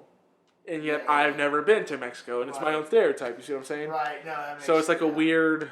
Yeah. Well, I mean. And then you have your classic, of every race that Uncle Tom. Kind of what I am. I'm just. I feel like you're just Marcos. That's how I look at you. I mean, like when you know him, when you know the person, it's different. But when other Mexicans look at me, they're like, "Oh, this guy's a fucking." I mean, we don't really use Uncle Tom, but like. Yeah, like this, not necessarily sellout either, but you're like literally Mexicans be racist more to other Mexicans. Like, oh, then you're not really Mexican, are you? That's what exactly. Yeah. Like, oh, you don't speak back to you don't speak Spanish. What kind of Mexican are you? Mm-hmm. What do you mean? What kind of Mexican am I? I'm a fucking me. I don't try to be Mexican. I just am. Right. Yeah. I dated this girl one time, and she's like, "Are you a city boy or a country boy?" I was like, "I'm Luke, I guess. I don't really think of me as." Either one. Can I go to a nice restaurant downtown or drive a dirt bike out in the country? I've done both, so I guess I'm both. I like to do, exactly. I'm fucking Luke. Right, exactly. See, that's what, that's the thing, when you look at, like, different white people, there's, like, the conservative, there's, like, the hippie, there's, like, the, like, super liberal, there's, like, the taxes, do your taxes, white guy. Yeah. You know what's interesting? It's not that it was a cultural shock, but I like the way it worked out. So you know how in our school district, you know all the schools, you have us, we're considered the ghetto.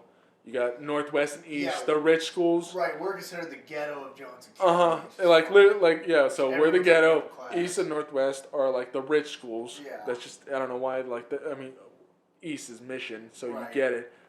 West is the black school. Yeah. And I don't even know what they would call South. I guess kind of just like... South is just kind of forgotten, but it's kind of like us. But they're not ghetto. They're not as ghetto as us. No, they're... I mean, that's because we have the highest percent of Mexicans in the district is North. Is that why we were considered ghetto? For the most part. I mean, a lot of Wyandotte. I mean, we're down the street from Wyandotte. Yeah, for sure. So that's why... And I always noticed that in middle school. Yeah. Not like I was like, man, there's a lot of fucking Mexicans in here. But compared to other schools, like it didn't seem normal to me. Yeah. And then I would go to other schools and I was like, huh, they don't have as many Mexicans. Yeah, I know. Yeah. So and on that is in middle school. So when we were playing football, we played on this like Kansas team, and it's where you got a group of selected like the best people of like the Sunflower or like the FCC JC. I know whatever. what you're talking about. Yeah. Yeah. So like. It was guys from all the district. So guys from East, guys from North, guys from South, guys from West, Northwest. Right. And we meshed super well. It was something about our class which is very good that we really looked past a lot of the like differences because we were good friends. We became good friends because of this. Like there's some West guys that I just love. Some East guys, I see them like yes, they are rich guys, but I see them like, oh, these are my buddies. I love these guys. I remember and like I literally saw one like last year. He came to North to play some fucking frisbee golf with us, and I was like, oh wow, I haven't seen you forever, but he's just a good guy. Right. And so on top of that, so were you a part of Cotillion at all for North? I don't think so. No, okay. So those who are listening, who are still probably watching at this point, Cotillion for us is when the schools came together and we danced with like people from different schools. Oh yeah, I remember that. I was not a part of that. Okay.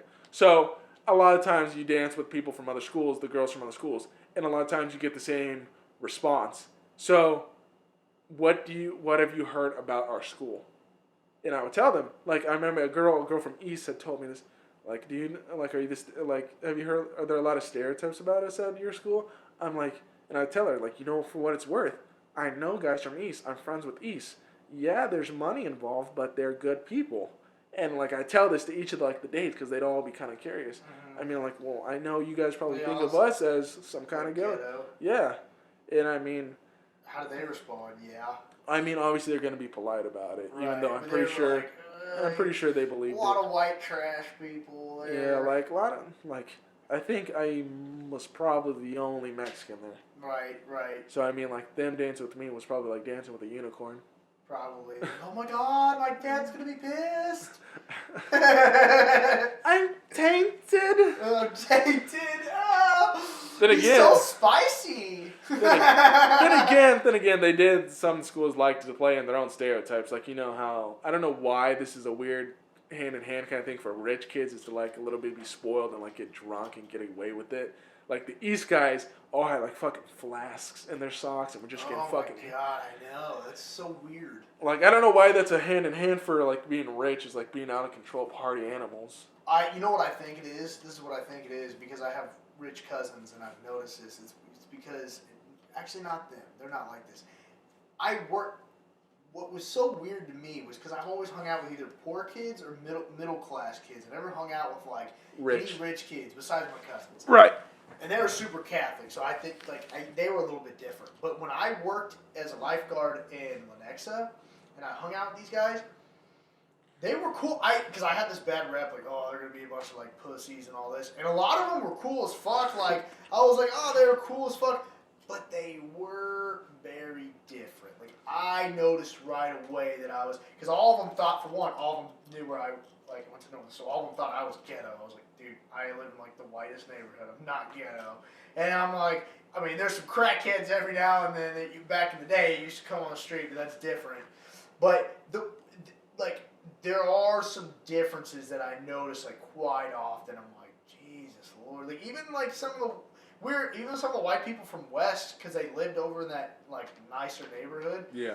They just like there was differences. I like for example, like I don't know, like this one dude had this badass Jeep, this jacked up Jeep, and I was like, oh dude, you like go mudding?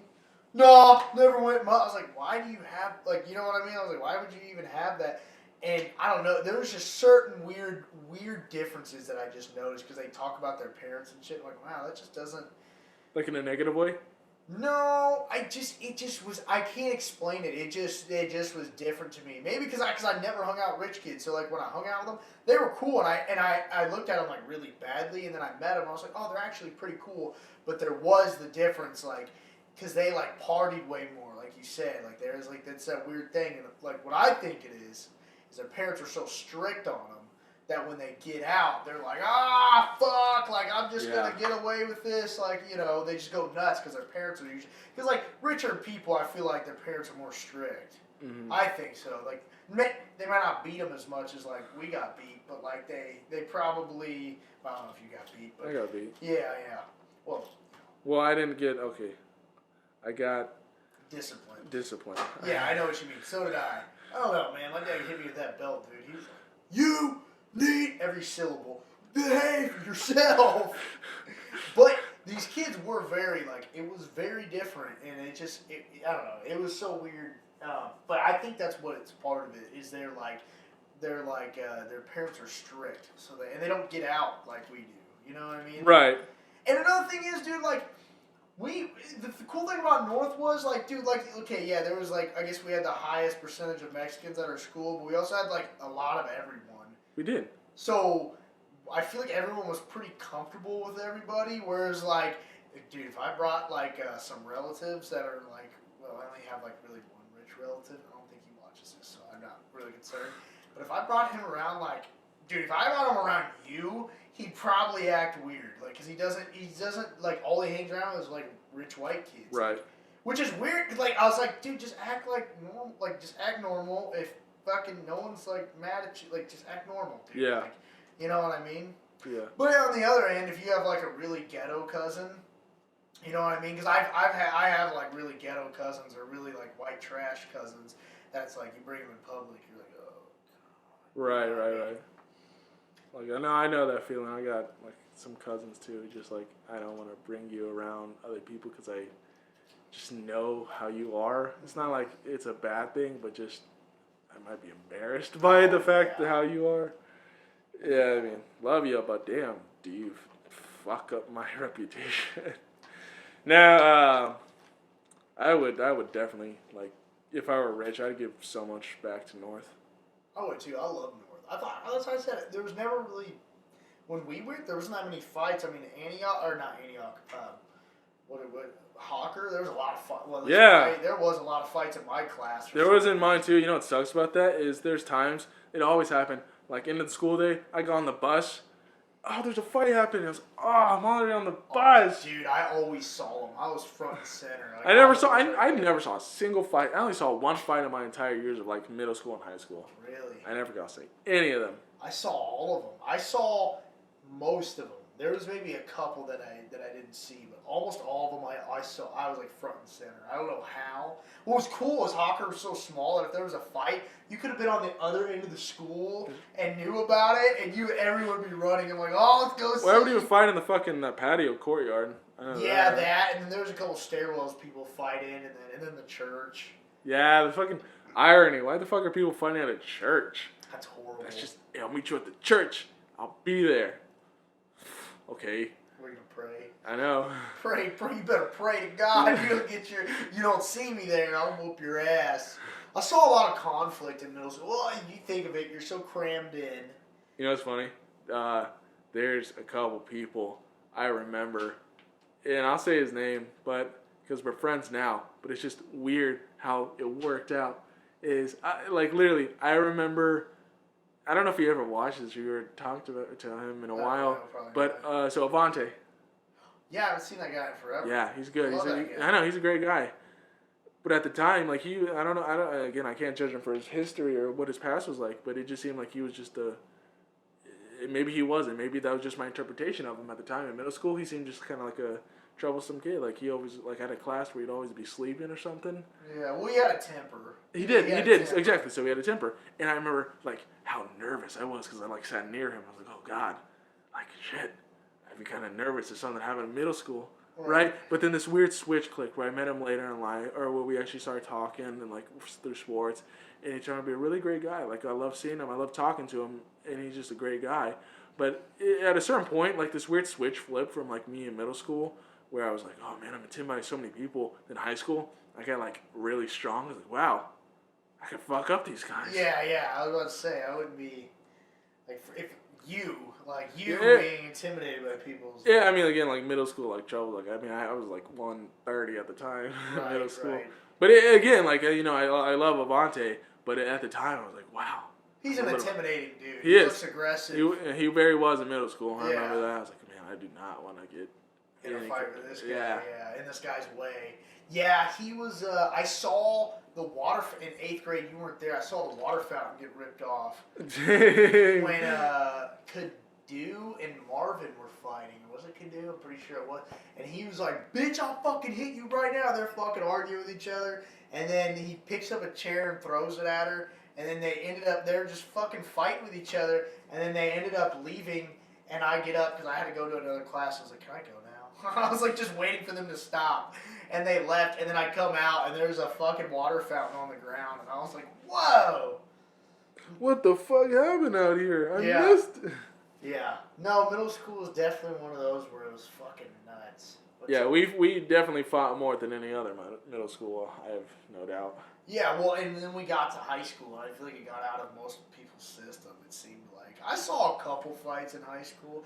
I wouldn't call it a fight, but I kind of whooped Sharktooth I remember, Sharkbait. Yeah, I whooped his ass one time because someone, I think it was Mark, came up to me and was like, hey, Mark, he's like, hey, go ask him why he's not captain of the football team. And I was like, okay, I thought it was just a joke. I wasn't trying to be a dick. I guess maybe I was a little bit, but I wasn't really trying to be a dick. And I said, hey, bro, why aren't you captain of the football team? And he fucking smacked me. And I was like, I just fucking got pissed. I was like, motherfucker. And he ran off because he saw I got mad and I swung. My short arms, I missed. So I fucking grabbed him, and I grabbed him, and I put him in a chokehold, and then after I put him in a chokehold, I fucking took my knee, and I dug it, and this is what I did. I took one knee and in this hand and I went like this to him, like, and he fucking literally bent his, and he was fat too, bent his back all the way back. And at that moment, Reese walked in because this was at the field house, you know. Yeah. Reese walked in and we heard a big pop in his back, and like I like had him like literally folded, and I was like, oh fuck, and Reese literally loudly goes, you fucking killed him! And I was like, oh shit, I let go. And I fell down. And I remember Kai was like laughing and shit. And I was like, dude, I feel so terrible. Like, did you make amends after that or anything? I think he just said sorry or something. And I was like, nah, I was just messing. And everyone's like, no, you weren't. You fucked that kid up. I was like, nah. That's fucking hilarious. I felt bad. He was kind of a dick, though. He was kind of an idiot, so I didn't really care. There were a lot of guys who were just, you know, people gave them hard. I don't know whether or not people gave them hard times because they were dicks, or they became dicks. Because of people, hard time. yeah. That's a weird thing to think of because, like, you know, yeah, because there's a lot of times where it's like, there's always someone getting bullied, but then you look at the kid and you're like, dude, you're kind of an asshole. Like, you're kind of deserving it. Yeah, I know. And, you know, some people though. Here's the deal, and I kind of have a different perspective on this because I said something to one of my friends, to this guy at work. He said something back to me, and I said something back. Like he said something to me, I said something back to him. He got really defensive. Bro, I'm just fucking with you, bro. Yeah. Like if you give me shit, I'm gonna give you shit back. Like, it's just a joke. And then I told him later in break, I was like, bro, you need to work on not getting so defensive. And he's like, I don't get defensive. I'm just not really quick with the comebacks. So it seems, my brain doesn't work like that. So I just, when I shoot the shit, it doesn't sound good. I was like, you know, that makes sense. And now that I think of it, that's probably how people get bullied, is they're not good with the fucking quickness. Yeah. You know what I mean? Or they're just fucking, but then again, if you looked at like how Sharkbait, I mean, look at his brother too. His brother was a fucking idiot. So, you know, you gotta look at how the parents were. I'm sure the parenting wasn't great there. I guess not. But then, you know, people with shitty parents, and then they're pretty cool. True. Yeah. But then also, you know, when kids were young and you're like, God, that kid's a fucking idiot. And then you get older and he's still a fucking idiot. Yeah, there are a lot of people like that. Just, I feel bad looking back. Like, man, should I have been nicer to some kids? Like, I was not trying to be, like, I never bullied nobody, but at the same time, it's not like I ever stood up for anybody, or I just kind of went with the flow of it. Like, hey, don't fucking do that. That's not nice. Right. Like, but then again, like, yeah, fuck that kid. He is kind of fucking annoying. You know what I'm thinking of right now? What? I think you're friends with him. Everyone gave him shit. I felt bad. He was a good guy. Thunder. Oh, Jared. Everyone gave him shit. Dude, even I can't handle Jared all the fucking time. Everyone says that. Everyone gave him shit. I felt terrible. It was mostly his own friends. It was his own friends gave him shit. It was fucking like, Sam. Sam would give him so much. And you know, now they're like best friends. They hang out all the time. Really?